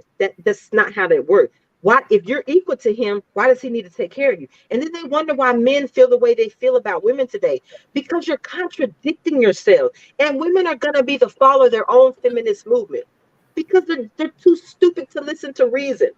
They're so stuck in female power, empowerment, and womanhood that they can't listen to reason, and they don't know when they're shooting themselves in the foot. But you can This is the still new do age learning, though. womanhood. You can still be, But you can they still ain't be a woman learning shit. empowerment. What are they learning? Because they ain't learning shit from what I can see. I don't know. I'm not reading that book. I don't know. They learning Mm-mm. stuff from I am not. from the cell phones. But That ain't it. that's what everybody is teaching. Oh, we empowered, we grown, we single, we strong, we independent, we do our own thing. And I have said this time and time again. Anyone can end up a single parent. Anyone can end up a single individual living by himself. It's Yeah. not to say that you can't be single and manage your lifestyle. It's not to say that you can't be single and know how to run a household. But that does not mean that should be goals. Just because you know how to make it by yourself, everyone should. That's called survival. That's what that is. When you can make it on your own, that's called survival. It's not Just right. like cooking. I don't think cooking is necessarily woman's work. However, I'm going to do 90% of the cooking in my house most often any damn way. But that doesn't mean a man can't cook. A man should know how to cook because eating is a survival skill. Eating is necessary for survival. So everyone should know how to feed themselves. You don't have to cook to feed yourself. So even if he doesn't know how to cook, but you got today's women who don't. I know women who don't know how to boil water. Like they can't heat up a hot dog in the microwave. I'm just saying. Microwave dog. But you want. I'm just saying. But you won't even pay. Wait. You want to pay all the bills, put the gas in your car, make sure you straight, take care of you, take care of kids that don't belong to him, And you get her can't even nails boil a done. hot dog? Hold on. And And, get and, her nails done, her and hair don't done, and her lashes. and don't forget him getting you flowed out or flued out, whatever that girl said. Trying to get flued out. Right. What's But you don't have a role. But he has a how does a woman want a traditional man? Because I don't understand why these modern women want traditional men. Traditional men want traditional women. That's how it yes? goes. That's how it works. So if you want to be a modern woman, then you need to get you a modern man who wants to act like the woman at home and don't want to do his roles. And because these modern men ain't with it either. Because these modern men in these skinny jeans is not what's up with. Oh my goodness. What? Skinny, I'm saggy. just I'm not with these skinny jeans at The all. apple bottom jeans, boots, Hold on. But why do they have to be skinny jeans and sagging? How your pants too little and sagging? That's what I Sagging said. They clothes got too apple little. bottom jeans. They show their booties at the top. Girl, I'm so done. Maybe I asked this guy who was sagging to the point that his entire his the buckle of his belt buckle was literally under his behind. The entire ass was out, right? So I asked him, I said, hey, can I ask you a question? He was like, yeah.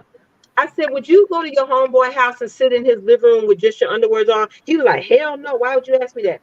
I said, because I just watched you and your homeboys. Y'all, they was walking up some stairs. The dude with his drawers out, with his pants sagging below his butt, was in front of the other dude.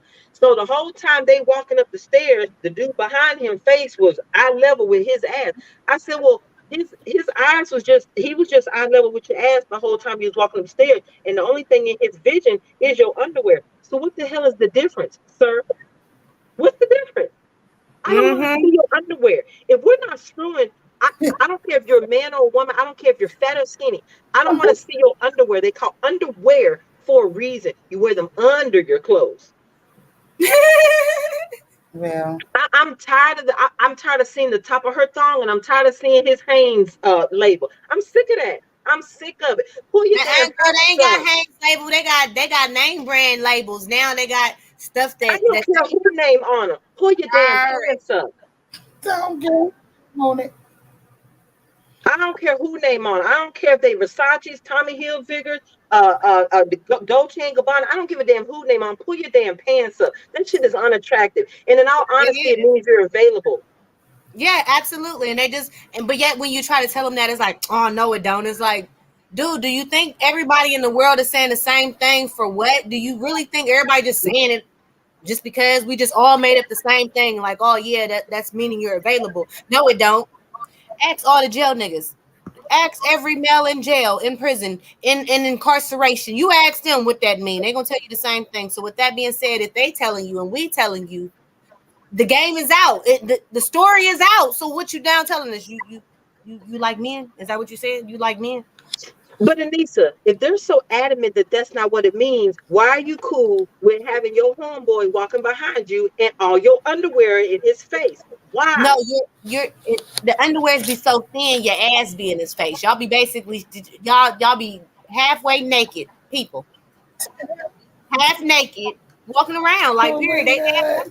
They have no respect for themselves. They have no respect for who. You know, I mean, and that's honestly a lot of that generation. They lost respect for themselves. Well, they don't have no respect for adults. I don't think they lost it for themselves. You got to think about it. For the last 50 years, women have been getting sole custody of kids.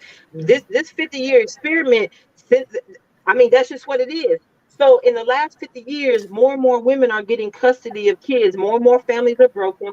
You're having more divorces are on the rise, and women are predominantly the ones getting custody of kids. So it goes back to home life, like you said earlier, Roxy. Lessons start at home. Lessons start with home life. So everybody who wants to blame so-called absent dad for the problems of these kids, and I agree, fatherlessness is a problem. But it ain't necessarily just absent dad you need to bring your problems on. Because if mom is a full-time parent at home, whether dad is here or not, as a mama, as a parent, you step up and you train your children. You guide them down the right path. You protect your kids. You look over your kids. You prepare them for the world we live in. I'm so sick of people not being honest with their kids and acting like we live in this kumbaya environment, because no the hell we don't. You better prepare for the cruel damn world we live in, because the world is cruel. Facts. And it's damn dog eat dog. It's a dog eat dog of world out there. Period. So stop with all this kumbaya. Stop acting like they don't have to learn this, and stop only teach them that the only thing we got to do is get flued out. And you over here having shrimp boils every other weekend, but you ain't teaching your child shit. The child sit up here knowing how to roll a blunt at the age of 5, but don't know his damn ABCs. Say that.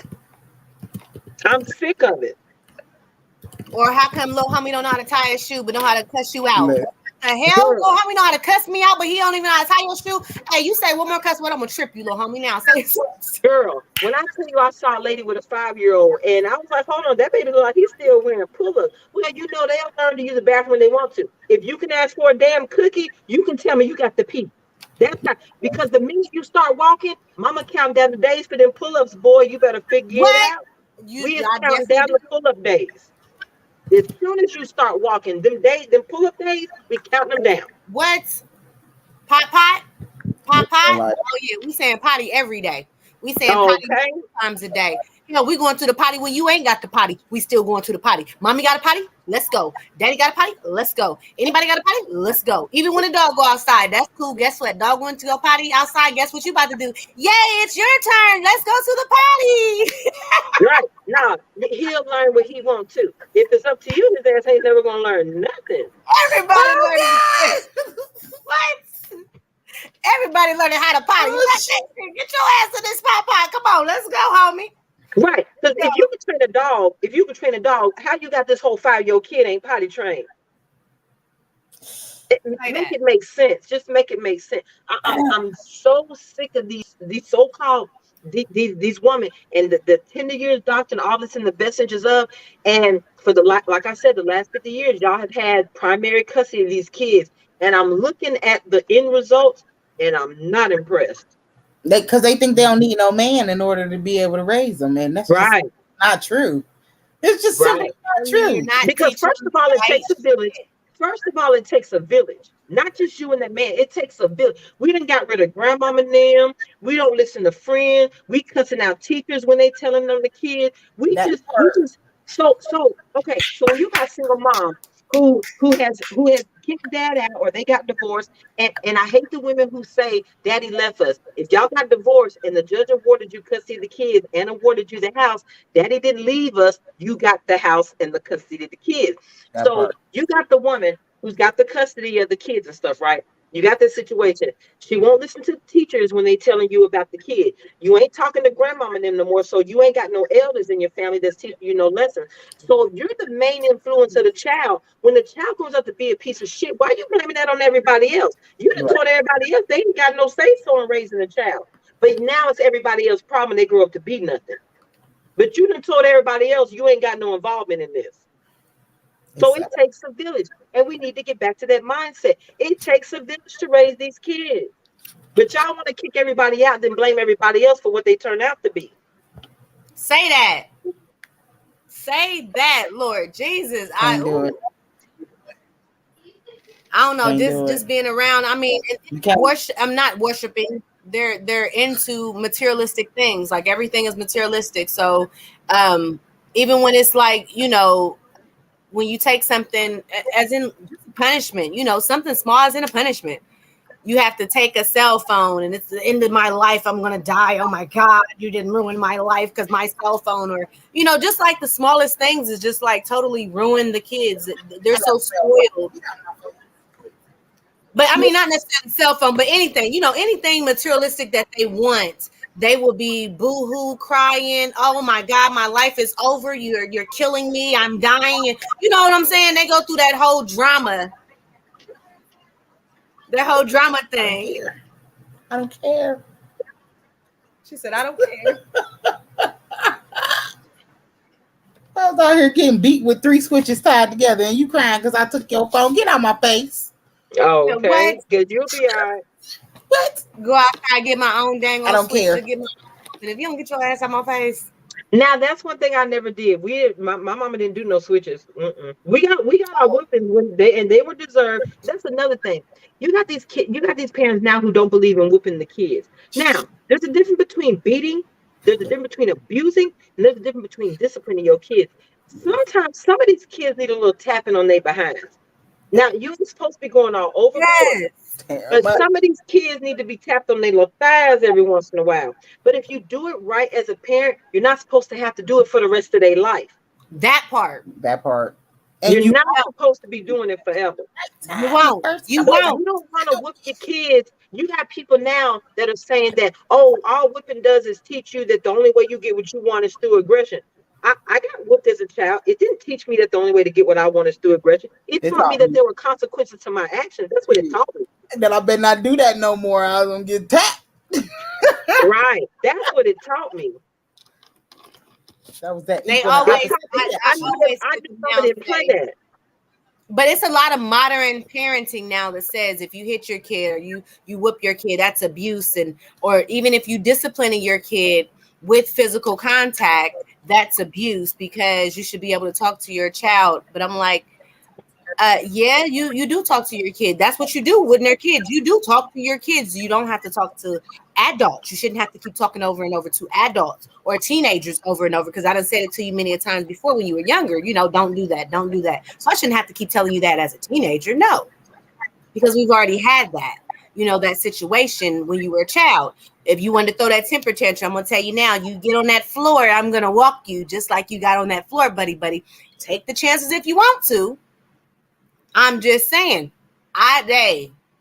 ain't no such thing as falling out, cry fest, and you trying to embarrass me. Because guess what? I'm gonna embarrass you. No, I don't do temper tantrums. Oh no, man. All the way. No, We got to go fledge on you. You're gonna be mad that I'm your mama, okay? And they gonna be sad. But you know what? So you said something about talking to kids. Now, I will agree. There are multiple ways that you can choose to discipline your children. There are some moments that is just worthy of a conversation, but you need to have the right conversation. You can't just say, hey, that was wrong, going about your business. They have to understand the lesson that is trying to be learned here. They have to be able to understand that. So you have to be able to get down to their level, whether they're 3 years old, 13 years old, or 20 years old. You have to be able to communicate with them on their level. So I agree. My only problem I have with the whoopings is when that's the only method you use to discipline your kids.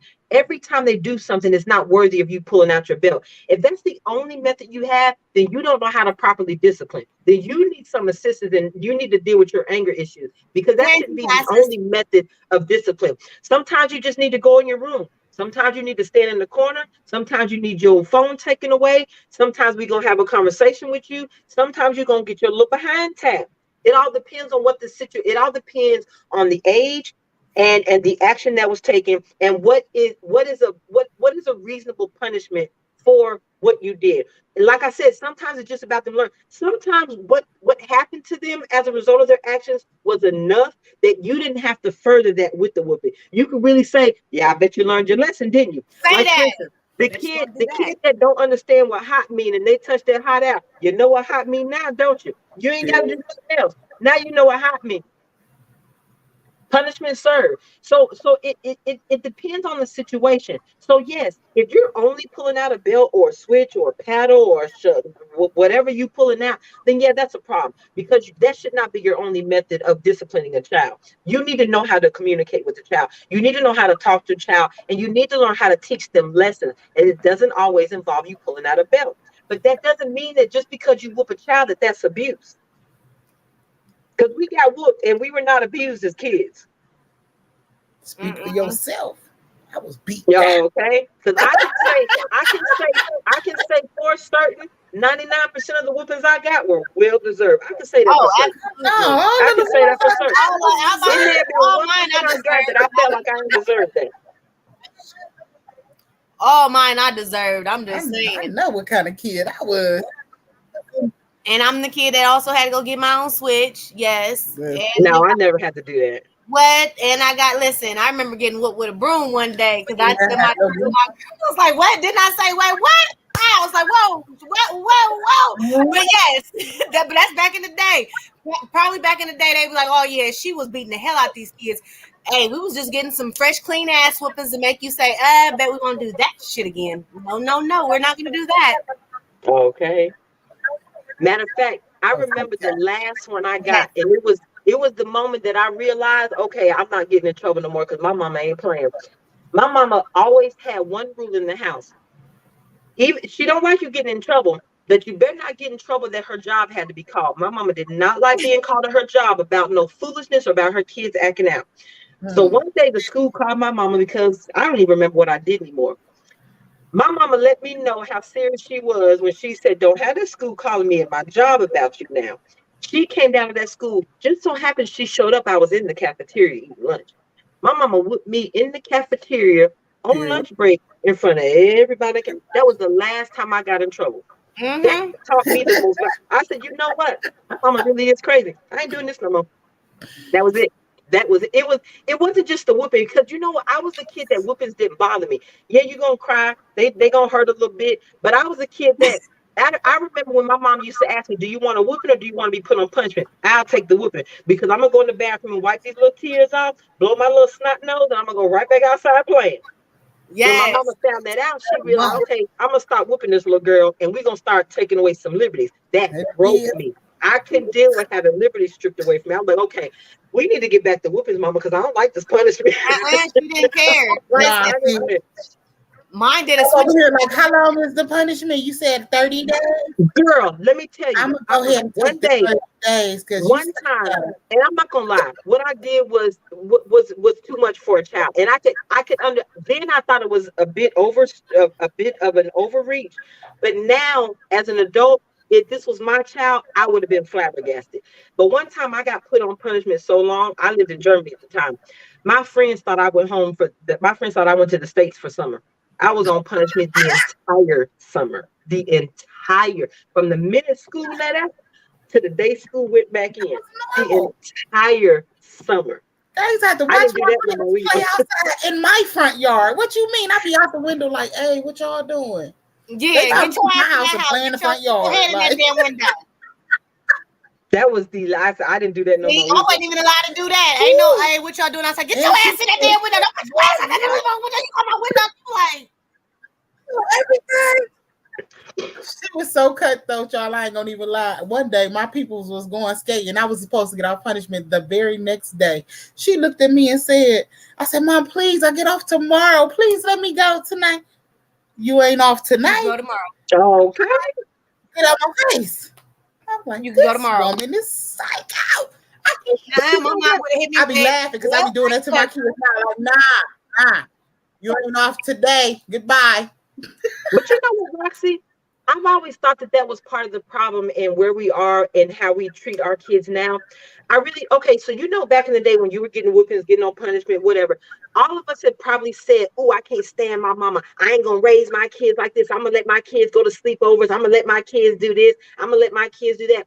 Most of us have probably said that at some point in time. What I think happened was you don't realize then until you get older, become an adult or have kids on your own, that your parents really were trying to make better decisions for you. They really were trying to hold you accountable. Not all of them. Some of them were taking things too far. But I think what happened was so many of those individuals who had that thought had children so young, and they had them before they reached the age that they realized that their parents were making the best decisions for them. And so they were raising kids in that I'm not going to do what my parents did mentality. And now they're trying to be their kids' friend. I really believe a lot of it has to do with them not being able to grow up first and realizing that their parents were looking out for their best interests. Because matter of fact, that rained home so hard for me one day. I remember my brother wanted to go somewhere with his friends. He wasn't on punishment or anything, but for some reason, my mama just had this inkling that I don't think that's a good idea. And she told him no. My brother was pissed off, like to the utmost. He's like, I can't believe she won't let me go. I haven't done anything wrong, but it was just a feeling she had. Do you know the guys that he was hanging out with that night? They got into a car wreck with an 18-wheeler. One of them died. So sometimes your parents just looking out for you. And you don't even know it. Sometimes there's a higher power or divine intervention or whatever you want to call it that's looking out for your best interest, and you don't even know it. Mother's intuition. Right. But at the time when it happened, my brother was furious. He couldn't understand why. The next morning, he was like, you know what? Thank you, Mom. I appreciate that. Because I could have been one of those in that car that didn't make it. Mm-hmm. You could have been that young. Say that all of y'all could have not made it. Exactly. Right. That's honestly what happens. That's honestly most of the time that's pretty much when your parent, especially at nighttime or something like a big event or something. Most of the time your parents be having it right on the money. They be like, nah, it's not age appropriate. My mom used to hit me with, that's not age appropriate yet. We'll wait. I'm like, this motherfucker always age appropriate. I do want to answer Elijah. No, I was not bullying the principal. As a matter of fact, if I was bullying the principal, my mom probably wouldn't have said nothing about it. So it didn't have anything to do. I was not a bully. I despise a bully. For the parents who are raising bullies, please deal with your kids, because they're gonna mess around and meet a kid like my mama raised, or that me or my siblings were raised. And we learn how to defend ourselves against all threats. And you gonna mess around and your bully child gonna find the right one. Please deal with your children. I don't know how we got to a point where we raising all these bullies, people picking on folks because they're less than them, smaller than them, maybe in the handicapped kids in wheelchairs, maybe not as bright, maybe don't wear the best of clothes. Their parents are a little unfortunate. Stop running around teaching your children or acting like it's okay for your children to be freaking bullied. I was a kid that always would defend the kids that were getting bullied. You want to fight somebody, fight me. I hate a bully. I hate a bully. And y'all need to deal with y'all kids. Because if a bully come around here dealing with a kid, y'all gonna have to deal with me. You and your mama. That's like what you said before. Okay? It just comes from young minded adults. That the same kind that go off on the teachers when they kid get in trouble and they don't discipline the child and correct that behavior. Please the same stop. ones that the kids already know before the parent even come. My mama ain't gonna do nothing. I don't care. Call my mama because she ain't gonna say nothing. Right. Please get your kids, because guess what? Take them to a whole nother damn school. You ain't got to bring the damn kids here and be fucking up all the damn school. No, don't take them to another school. Too. Deal with them. You ain't got to take them to another school because they're just going to transfer to another school. That's your responsibility. And you know what? I don't care what kind of angel you got at home. Stop believing that your child is not a different person away from you. Every child is a different person away from their parents. Every child is a different person amongst their peers. I'm a whole adult. I am 46 years old. I cuss like a sailor, but I don't cuss in front of my mama though. And I'm 46 years old. I refuse to cuss in front of my mama. So stop acting like your kids ain't different when you ain't around. Stop going down to school talking about my child wouldn't do that, and deal with your child. That part, because they definitely wouldn't do that in front of you, but they would do it in front of their little friends. Because their friends is doing it. So they definitely, they'll do it. They embarrass you. Don't let them do it. The hell out of you, and you be like, "Dang, my kid really did that." Yeah, your kid really did that, but yet you looking at me like I done said something wrong, or I'm trying to tell your child wrong, but you ain't listening to what your child and how your child is acting because you ain't around. That child cuss like a sailor. Most kids cuss. I'm gonna tell you straight out. Most kids cuss. Elementary, middle, they cussing. If you don't know, let me be the first educator to tell you your kids is cussing. They cussing. They using big grown folks words. Right. They trying cigarettes behind the school because I can't tell you how many kids I knew at the age of 11 was trying cigarettes behind the school. And they talking doing things outside.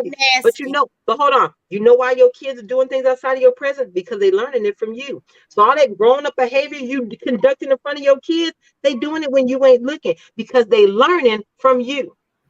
Mm-hmm. You over here cussing like a sailor in front of the kid. You rolling up blunts in front of the kid. You getting drunk in front of the kid. You bringing every guy you meet at home in front of the kid. What you think you're gonna raise? That part.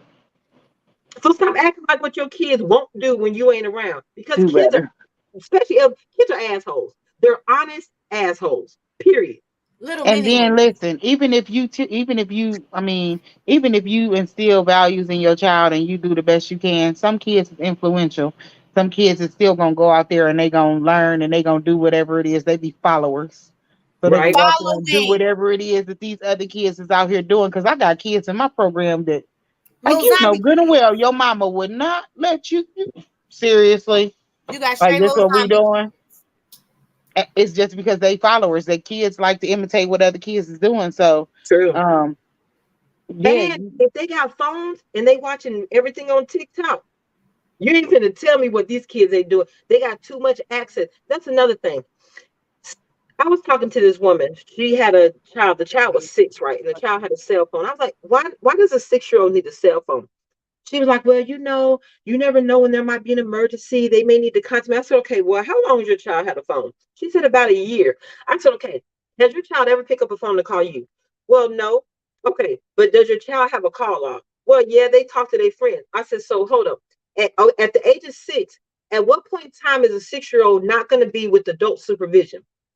Never. I don't care if they're at home. I don't care if they're at school. I don't care if they're on a school bus. I don't care if they're at basketball practice, little league game. There's always adult supervision around a 6-year-old. So if there's always adult supervision around a 6-year-old, the child, you got the phone so that they can reach you in an emergency, but the child call everybody but you. Stop giving these phones to all these kids because Pornhub is free. man. And you don't know what these children are Googling on these phones. You don't know what kind of influence TikTok is having over them. They got all these Facebook accounts, and Facebook is so full of X-rated crap. Now, it's absolutely ridiculous.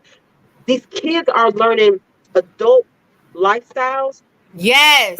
but they're not learning responsibility. We're not having real conversations with them, and we're not instilling any real values in the kid. So what do you think they're going to be when they grow up? They're watching twerk videos on their phone. A child with a phone at school is going to be distracted by a phone at school. Amen. They are all day. So you can't say why they learning nothing or why they always and we grew up, no such thing as cell phones when we grew up just fine not being able to contact our parents while we was at school. If you had an accident on the side of the road, I mean, that you figured it out. There was a police report. All that got handled without a cell phone. So y'all acting like cell phones are a necessity. These cell phones are brainwashing your children. You've got to stop letting TV and cell phones raise your kids.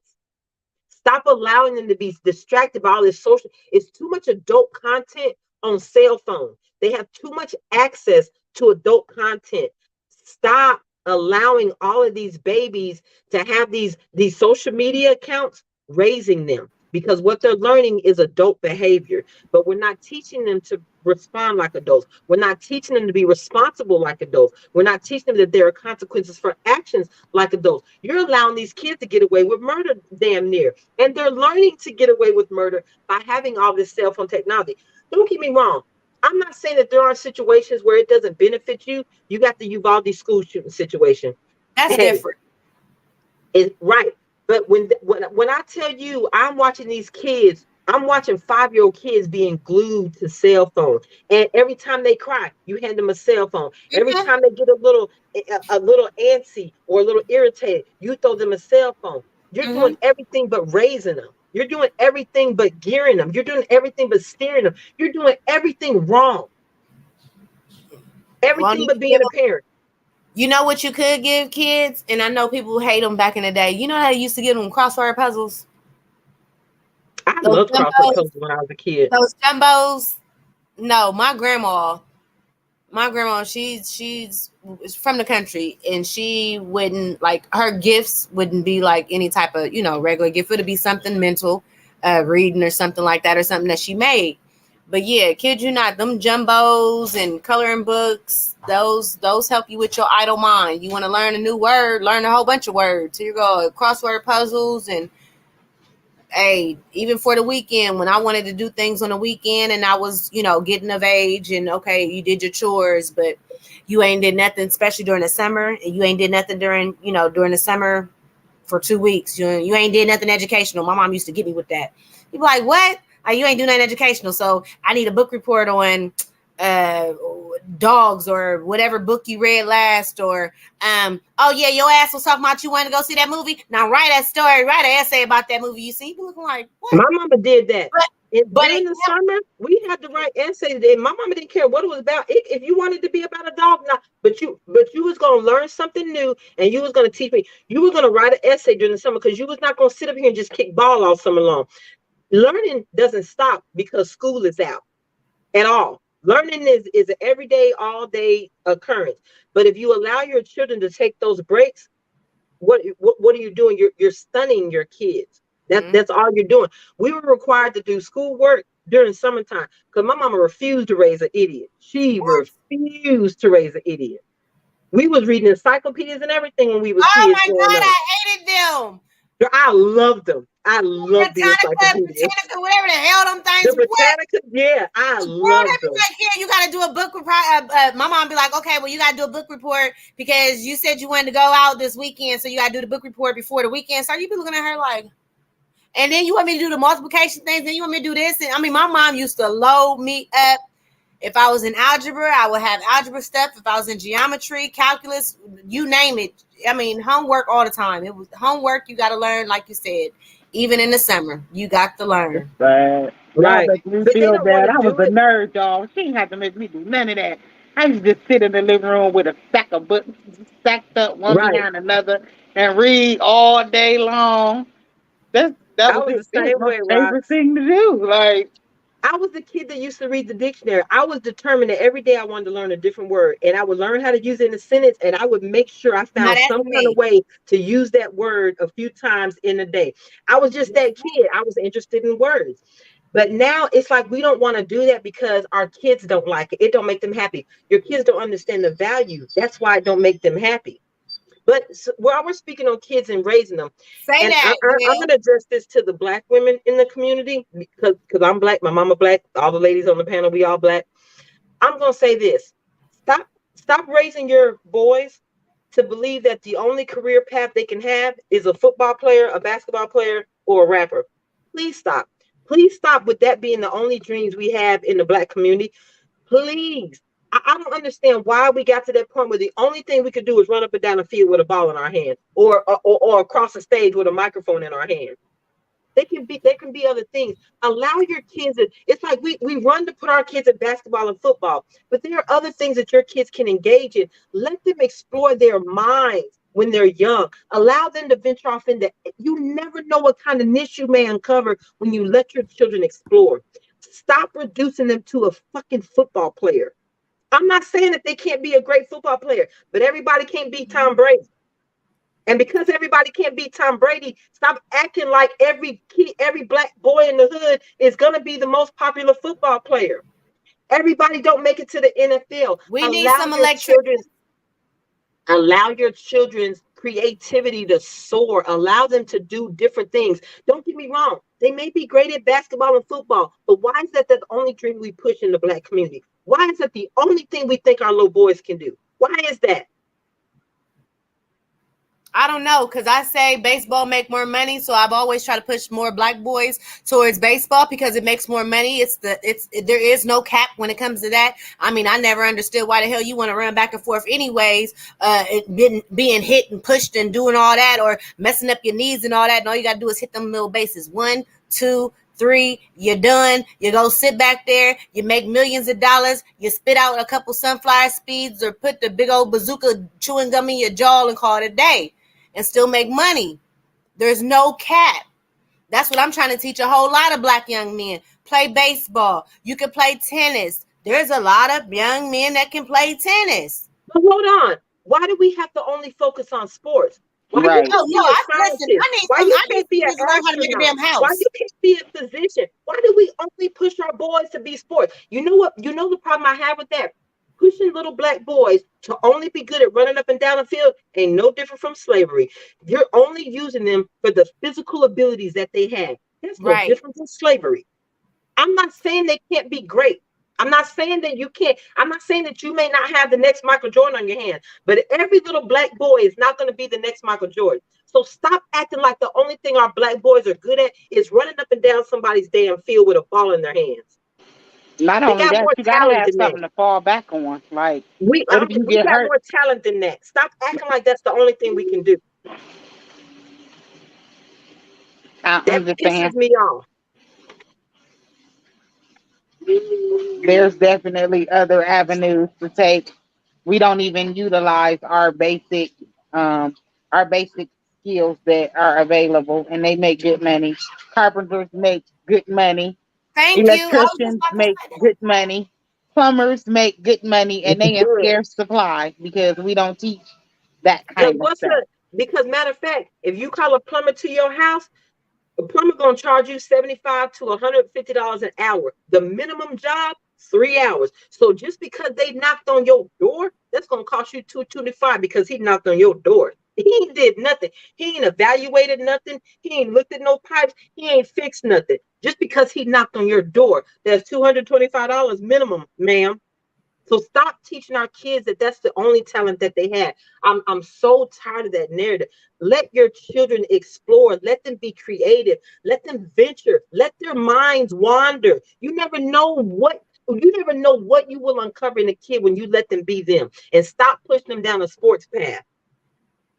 If nothing else, let them have a fallback game. Because you tear a ligament, that career, I don't care how great they were. That career over with. I don't care how great they were. And not only that, another problem I have with us only pushing the sports dream, you know how many kids in sports that are strung out on drugs because they're trying to overachieve? They're on all this, what's it called? Not the Ritalin, Adderall. There are all these medications Adderall. Right. So there are other damaging effects, not just mentally, because we're stripping them of their mental abilities. We're only allowing them to focus on physical abilities. Again, slavery.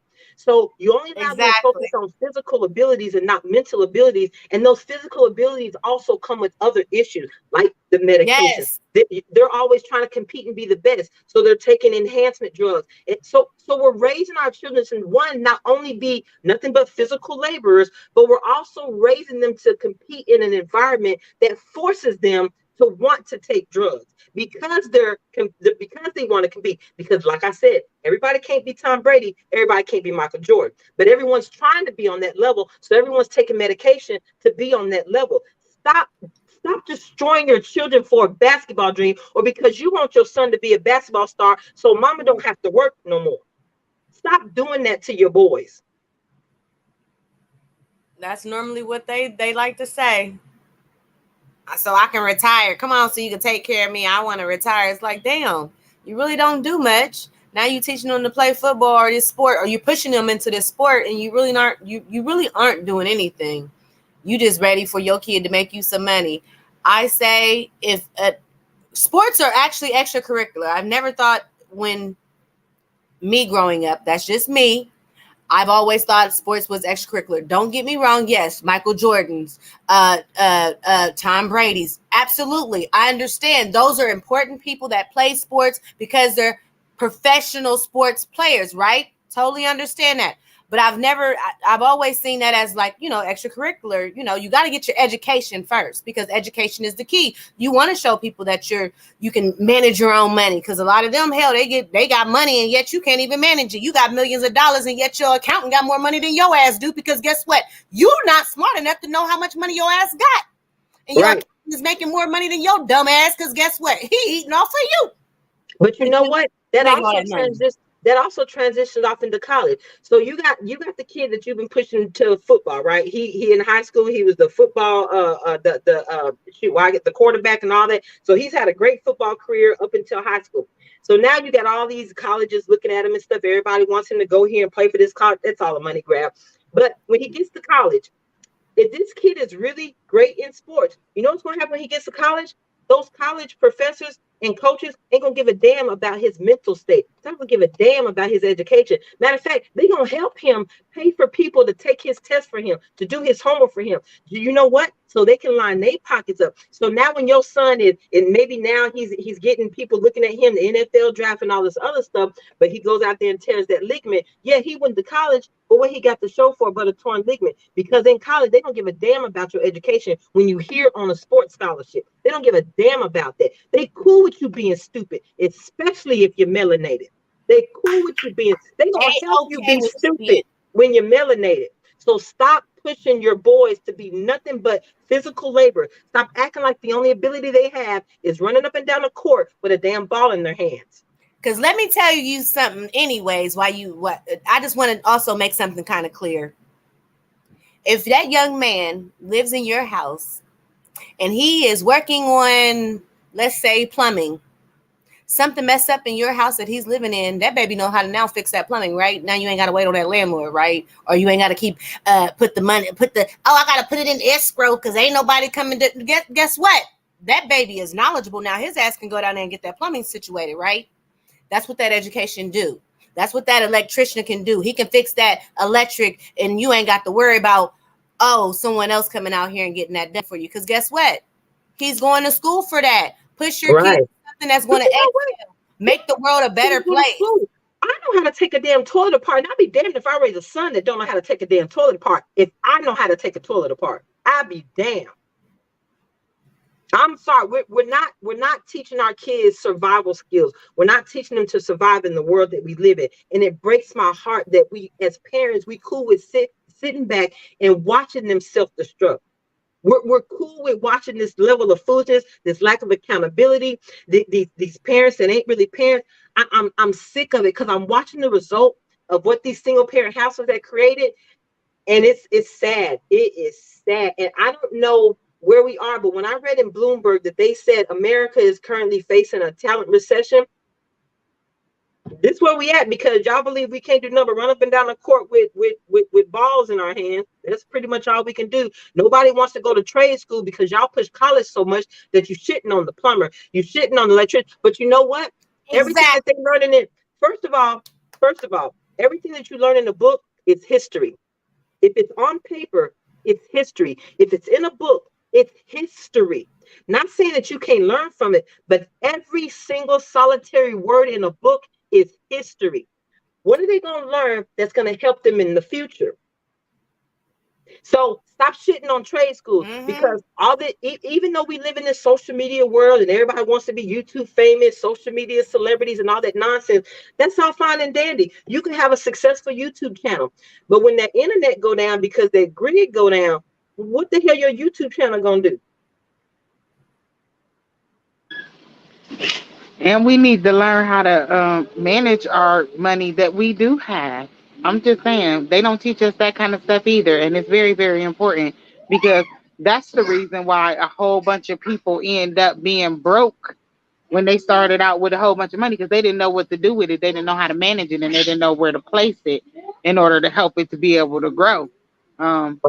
We don't learn that kind of stuff. So, you know what?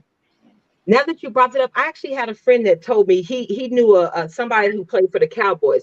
And when he first got drafted to the Cowboys, he grew up, in the hood, single parent household, single mom raised him, whatever. He didn't know no better. When he first got signed, the first check he got, guess where he went to cash it? This is an NFL check. He went to the grocery store, because all he ever seen was his mama going to the grocery store. I said, sweetheart, you do know grocery stores can't cash no NFL checks, right? But you didn't learn that, because all you saw was mama taking her food stamps down to the grocery store, or her welfare check, or her income tax check down to the grocery store. You have learned nothing about banking, and you don't have to necessarily use a bank, but you have learned absolutely nothing about how to manage money. But now you sit up here making millions of dollars and don't know how to manage a fucking penny. How? So if you want to push them to the sports industry, first of all, teach them about how to manage their money, and definitely teach them about these stocks out here. Because the Brittany Renner situation, I would have never let that happen to my son. Never. Teach them about these stocks out here that's chasing these NFL chicks, these brand new drafted players. Teach them about those women.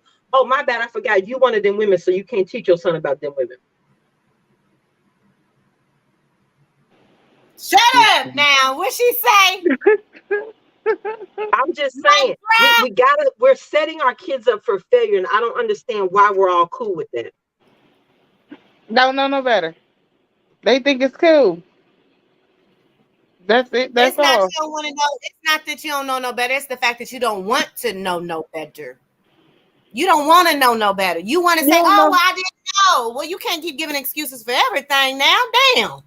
I don't even think they want to say I didn't know. I just think they want to blame somebody else. Those women will blame absentee dad. But like I told this one chick, so okay, I agree. Fatherlessness is a crisis. I agree with that. Supreme. But in order for you to blame absentee dad for what for the piece of shit this child turned out to be, how do you not blame the influence that was in this child's life? So are you more influenced by the people in it, or the people you ain't never spent no time with? Because I wasn't influenced by John Joe down the street that I didn't have no interactions with. I was influenced by the folks in my house that I grew up with. I was influenced by my grandparents. I was influenced by the people I spent time with. So while you out here blaming daddy because you pushed him out the house for not being there, when you gonna start blaming yourself for having 70% influence over your child's life?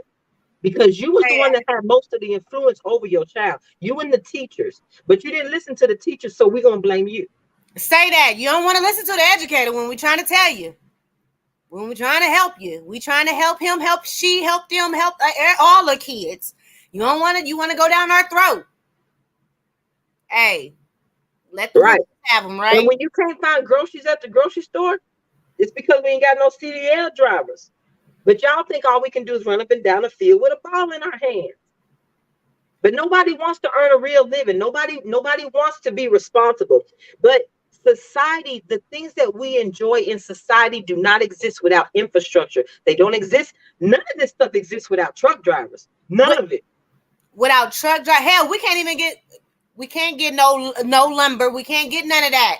We can't get the houses built unless we have who? The people to build the houses. We ain't got no damn body to build a house. How the hell we gonna have a house to build, y'all? But y'all don't want to kids on that. Oh no, let's get sports. That's not social media. I want my child to be social media famous. But when the grid go down, social media famous. Matter of fact, when COVID hit, you know what COVID taught me? That you celebrities are unessential. That's what I learned during COVID. Celebrities are non-essential. They became non-essential because then you notice that they were trying to do just anything. And hey, I'll y'all do this and I'll do this for you guys. They were kind of negotiating and trying to help make money off of people that's out here broke. They was trying to, we'll go on a lunch date with you, or we'll do this and this with you. Like, bro, you broke and you charging people $400, $700 to do what with you? I don't want to do shit with you, nigga. Pay a bill, gas, water. And I'm with Supreme 10. So I had this conversation with an individual too. Now, I'm a senior analyst and a project manager. Most people think, well, first of all, everyone in my office that I work with has a college plaque hanging on their wall. I'm the only one that doesn't. But you know what's hanging on my wall? My IQ test, 144. Your college education can't beat you that. My IQ test is hanging up on my wall, but I'm the only senior analyst in my entire building that doesn't have a college education. You know, somebody had the nerve to tell me that makes them smart and me not. I said, hold on. We all sitting up in here making the same amount of money, but I don't owe Sally Mae shit. I don't owe Sally Mae not one red penty. So how am I the fool and not them? Because I got the same job you got, and I ain't been to nobody's college. I ain't knocking college. But there are some things you don't necessarily need college for. To be a senior analyst, you basically need drive. You know how to work Excel. You have to know PowerPoint. You have to know things of that nature. You have to know how to analyze data. That's it.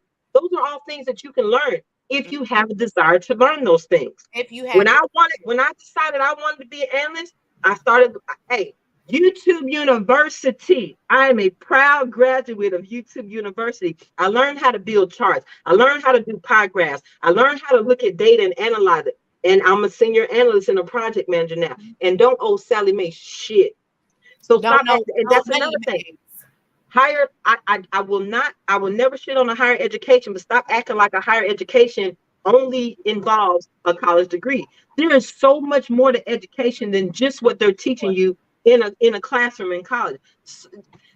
I learn every single day of my life, and I ain't never been to college ever. I didn't want to go.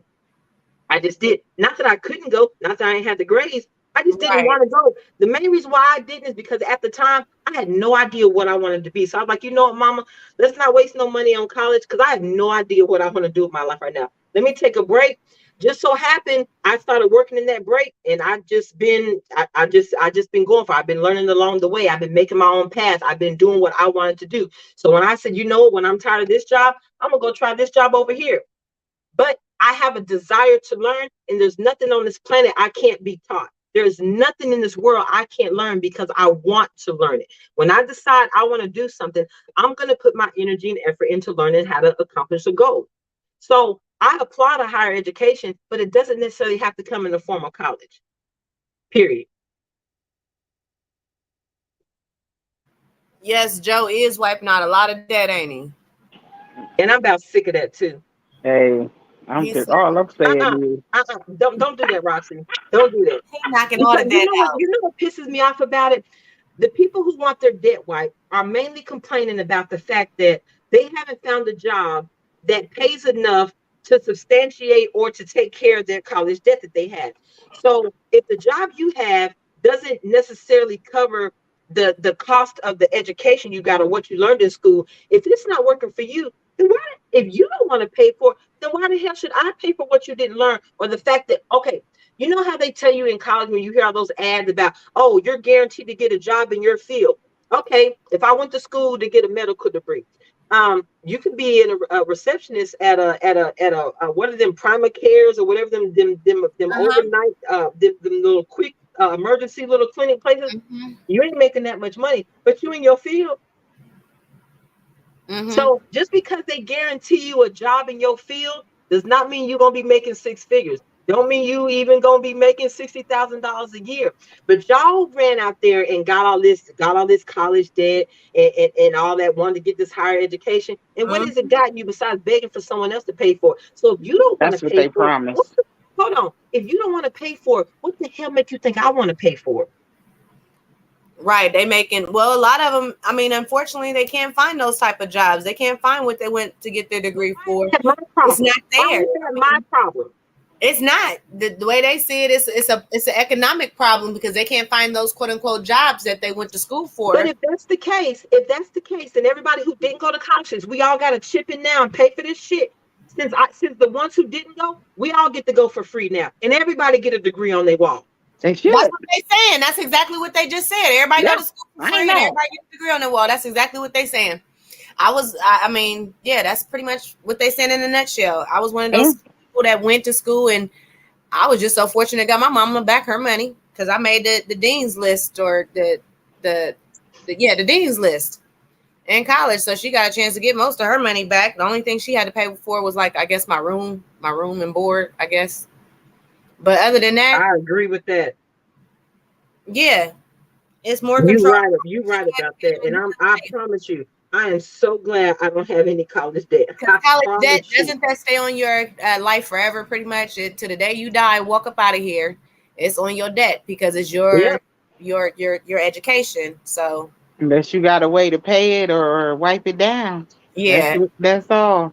They not only giving away, they not only wiping out debt though. They doing credit repair and all of that for people who they wipe the debt out for, because a lot of them are saying that it was misrepresentation. Free credit repair. So basically, they get a whole new bill of life because their credit was kind of messed up. They get a whole new bill of life. So they will be eligible. It's mostly for-profit schools, though. But for what? What did they do to basically get a fresh start in life and have all that other bullshit? Why? For what? Here I am, a hardworking individual. But here I am, a hardworking individual that decided to make my way in life and not be a miserable soul or blame everybody else for my downfall, and just decided to be something, just decided to be successful.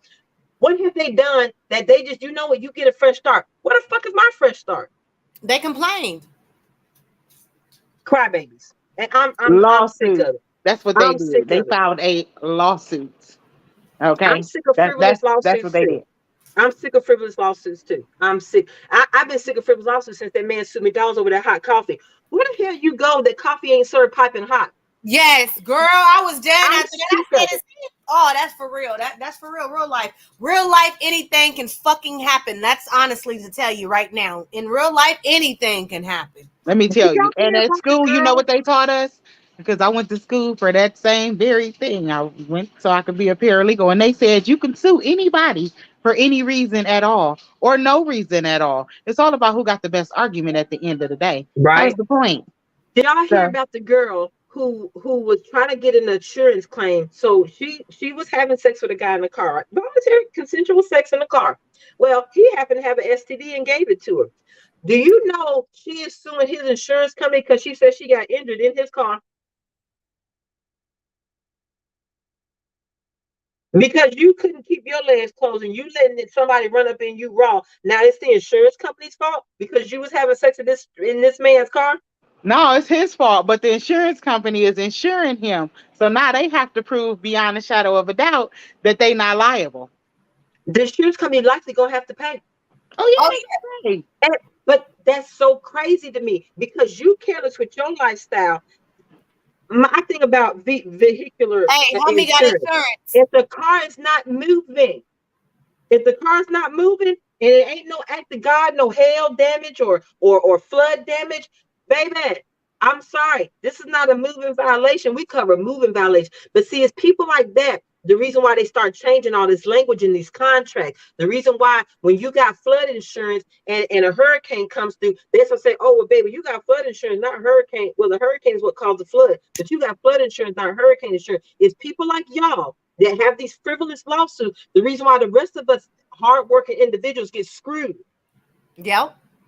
Because I'm sick of frivolous lawsuits. It's ridiculous. It's absolutely ridiculous. Because that is something that they would say, oh, well, you got flood insurance, but that was a tornado. And so the tornado, but wait a minute, the tornado, oh, come on, listen, the insurance company would do some. But that's why they change their language because of stuff like that. Mm-hmm. And they're going to change language because of this. Absolutely. Because dumbass people doing dumbass. I'm not even condoning it or saying that it's right, but I just know, based on in the eyes of the law, I mean, based on legalities, yeah, they definitely gonna get that off. She gonna get that off. And it's a lot of stupid lawsuits that are just like that out there that people people shouldn't be able to get away with, but they do because it's because of the way that the burden of proof rests. So whoever it is that you suing, they have to be the ones that prove it. And if they any little glitch in their proof or verification cause them to lose, then you the winner. It's all about who got the best lie at the end. Or the best truth at the end. No, it ain't no truth in no Name courtroom. your poison. There ain't no truth in no courtroom. Well, let them call it. That's what they call it. No, I'm sick of it. Facts. They got these little form letters you can utilize in order to be able to get the information. You can clear off anything, that the medical bills, all of that. Hold on, you can clear medical bills? I didn't know that. Yeah, because of HIPAA violation. They're not supposed to. That's considered a HIPAA violation. If they put that on your credit report, it's considered a HIPAA violation. And as long as you got the wording right on your letter, you got to have the wording right. Thanks. That's interesting. I did not know that. I'm putting in, hey, ma'am, over there. Hey, since you know what type of lettering I need, shit, I'm gonna say what it is and what it ain't. Hey, I don't know that. I don't know that. Hey, creditor. We'll have that posted up in the comment section later. I know. Thank you, Supreme. Yeah. Yeah, that's good information to know. I did not know that. Yep. You can definitely send them letters out, and they got to take it off. It's against the law. They have to. Yeah, I did not know that you could clear medical. Thank you. That's good information. Yeah, you can clear medical stuff off. I mean, you can get almost anything cleared off as long as you have the right word. But I didn't know you could get medical information taken off. Yeah. Good to know. You got to get prior addresses. You gotta learn something new. Prior jobs, all that personal stuff. You can get all that off of there. Yeah, thank you for teaching me something new today. Yep, say that. Okay. You should learn something new every day. Every day. So thank you. Well, I'm done messing with y'all folks. Well, damn. I done fussed and cussed and huffed and puffed about a whole lot of just BS that's happening around this damn world. Damn parents to work on yourselves and your kids. Work on being a good co-parent if that's what you need to be. It's okay. He don't want you. You don't want him. Keep it pushing. But it's okay to be a good co-parent. Let's do that. Ain't nothing wrong with co-parenting. Do that. Don't be scared. Do that. Stop running after that damn child support. Do something to support your damn self, okay? Facts. And take care of your kids. Teach them. Your training starts at home. And I agree. And you can't teach them what you don't know. So please educate yourself. That's why it takes a village, because you can only teach what you know. And if your thought process is limited, then all you can teach is a limited thought process. That's why it takes a village, because what you don't know, daddy might know. What daddy don't know, his parents might know. What his parents don't know, uncle over here might know. It takes a village. So yeah, that's my closing. It takes a village, and definitely with all this equal women, stop asking for equality because you don't want that. Stop asking for equality because now you're finally getting it, and y'all mad. Y'all is big mad because you finally getting the equality that you've been claiming you are. Nope, I don't want it. We don't want it. No. Hey, you know what's next? They're going to make them women start signing up for the draft if they want to go to college with these grants. That's what's going to be next. Y'all keep on pushing this equality. Keep right on up, ma'am. Because the next one of y'all want to go to college on a grant. You're going to have to sign up for this draft, ma'am. Y'all ain't going to like that. I'm out here crying about changing the tire. You talking about signing up for the draft. Yeah, you taking the young man. Might as well take this. Hey, you gotta think about it though. Black women are the most educated individuals on the planet now, right? Y'all, all the women out here hollering they want to be equal to men. And hey, and the military ain't looking too good because with everybody running around with these here skinny jeans, there ain't gonna be too many balls on the battlefield. I'm just saying, because some of y'all run around looking like your nuts got a yeast infection. But that's besides the point. So y'all keep on pushing this equality. Y'all already got it with the overturning the Roe. So now you forced into parenthood just like Dad been forced into parenthood. Now you got transgender men. Y'all trying to figure out why I gotta play sports with a biological man. Y'all been asking for this. Now you finally getting it. Now y'all mad. But I digress. That's real, Supreme. They can't show the original documents though, because that's what creditors do. They sell off your information to the third party. So that third party is generally the one that's on your credit report trying to get that money back, and they didn't already sold it. Oh, okay. So the debt is no longer valid for real because it's already been paid by somebody else. Right. For sure. For sure. Oh no, so can those individuals 1099 you? Who? The third parties. They ain't supposed to. No. Okay. I mean, it hasn't happened to me. I was just wondering. No, yeah, no. That, no. That's what's up. Yeah, we'll have that posted. That's what's up. All right. Learn how to play their games. Hey, learn how to play their games. That's how they credit scores is at 800. Okay, they know how to play the credit game. They don't teach us that kind of stuff. Say that. It's our responsibility, as agents of the melanated and candid world to talk about those kind of things. Educate people. And educate our people, yeah. And then our people that come on to our show and help us to be able to bring the education. So thank you. We appreciate y'all. Because without y'all, I promise you, there would not be no us. So thank y'all for joining us, and come back again and see us, every Thursday, 9:15-ish, right here.